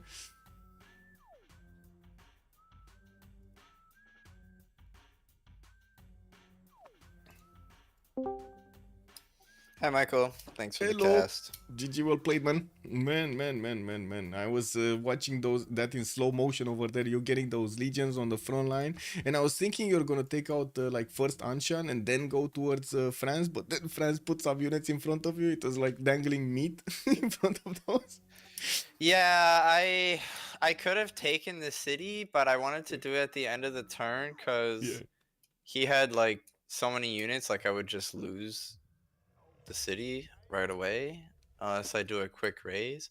But I don't think like I can kill him even if I take his city, because that city is like non-fresh, doesn't mean much, and he has 600 military like surrounding it. So Yeah, true. And Governor Victor established there, and yeah. I gotta say that one turn messed up everything. When you tried to swap and promote, and then he took it out, even if you swapped, and then dude, you had no more units. I don't That know. was such a I had mess. things. I had personal things happening in my house on that Uh-oh. turn, so I. Uh-oh. You were right, Space. Shit, this. No, I think if France goes through the choke... Arne, if you the fraud France gold goes- GPT. Why are you not making gold? Because I fucking Kara will rush them 4 cities and my traders are shit to France. Dude, your late game sim carry and you have 5 GPT turn 30. What are you doing, man? How come We are France not didn't actually playing get for the Cassidy on late the game. coast? Have you seen our draft? We play... If we kill somebody, we play for Diplo. I This guess was, like, why should we play for late game at all if you outsim us all anyway? so. Okay. Like, So you try the timings, basically. no, we need to full kill Norway here and then we have a chance. And So yeah, that's what I said. You're going for the timings. You But went for the that's, caravel timing. France went for the coursers. like if France goes with the horses through the choke, I can clean them up with my like kinda fast caravel. They're not like super fast, but Yeah. turn, what was it, 40? Dude, I hate that the gameplay is from turn 1 winning the blow. So, I don't know. I mean, I okay. What else do you think? We should pick Simpsons as well. Play normal game, no? I think you have a better shot at winning a normal game than this Pepega shit. I think so. I think there's a decent chance we can full kill carrier if he has like worse chokes, and if Davris guys like 1 or 2 cities of France and he like actually gets more pressured. I think We you've have decent chance. taken Devils went for crossbows instead of men at arm. Yes. Almond would have told him as really well. struggled. I I told him don't as think well. so. I don't think so. No, you like- never go on dude, the man What at do you arms mean up- you never go? Don't tell me you never do Yes. something. You always do something in certain situations. No, Here I can upgrade 30 of them, and no, I you get promos, and I can slap, and I can move No, forward. you I still can't. have You can't. Bruh, dude. I don't know, Dude, man. You go crossbows on Rome. It's faster. It's on the way to printing. If you go man at arms, you don't have printing. He will have castles and printing, and then the push is over. No, you have to mix units like Leash would say. You have to combine. No, but the legions are strong enough for your front line anyways. Yeah. They're literally 25 gold to upgrade. I can upgrade all of them as opposed to like 3 Yes, but they're crossbows. only 5 strength stronger. Meanwhile, the crossbows can actually push, and they get insanely strong with the fucking Dude, promotion. Arnie, please don't backseat me on this one, okay? Please, just leave it alone. There were so many units there, I gotta say. Both of them had like 2 or 3 lines of units just watching each other. Yeah, maybe I should have went for Sim, but Dude, I don't know, had to Arnie. You go. didn't have money. You didn't have stats. Like you didn't kill the guy. No, on I the naval rushed. Caravel rush. I Like, rushed. why are you fucking arguing about what I did? Like, let's look at what you did this game, huh? Okay. What should I have done?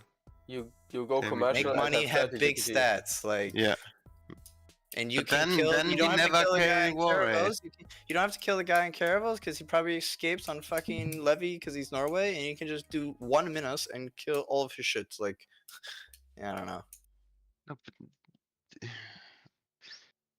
I mean, I could have went for full inland commercials, but I also have shit cities inland, except 2 expands. That's why I said fuck it, kill the guy on the coast. Yeah, well, he built a wall and then your push was dead. Like, great. Yes. Great, dude. Like, who would have saw that one coming? Crazy. What do you mean? This It's so many works if we cannibals, are man. going through the chokes on the land before. It's just a cleanup. Yeah, well, you could see for 20 turns that that push wasn't happening. Like, Okay. adjust. Yes, obviously I adjusted, but I still upgrade some caravels. Why should I not? I made more cities, Yeah, I don't think but you did. How to say? I think you got more gold from the harbor villages and the lighthouse villages than you upgraded. You placed into the caravels. It was just the top 3 messing you up a little bit because you didn't have the other things to do at the same time, like getting more expands earlier and placing your districts. yeah.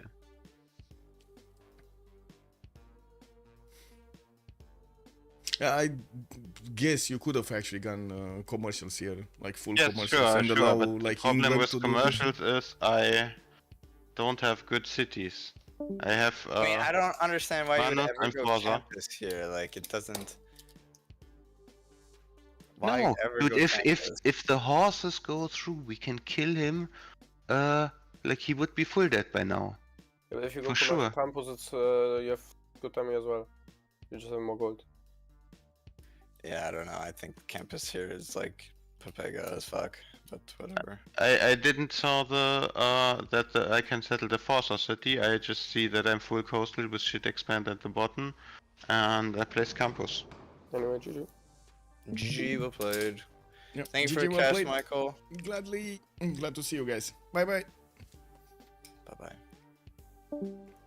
So there we have it. We went for a game from the CWC qualifiers. So let's actually see what's gonna happen in the second and the third one. At the moment, I don't think they're actually scheduled, but I can take a look over here in the channels. There is a channel called Schedule. There we go.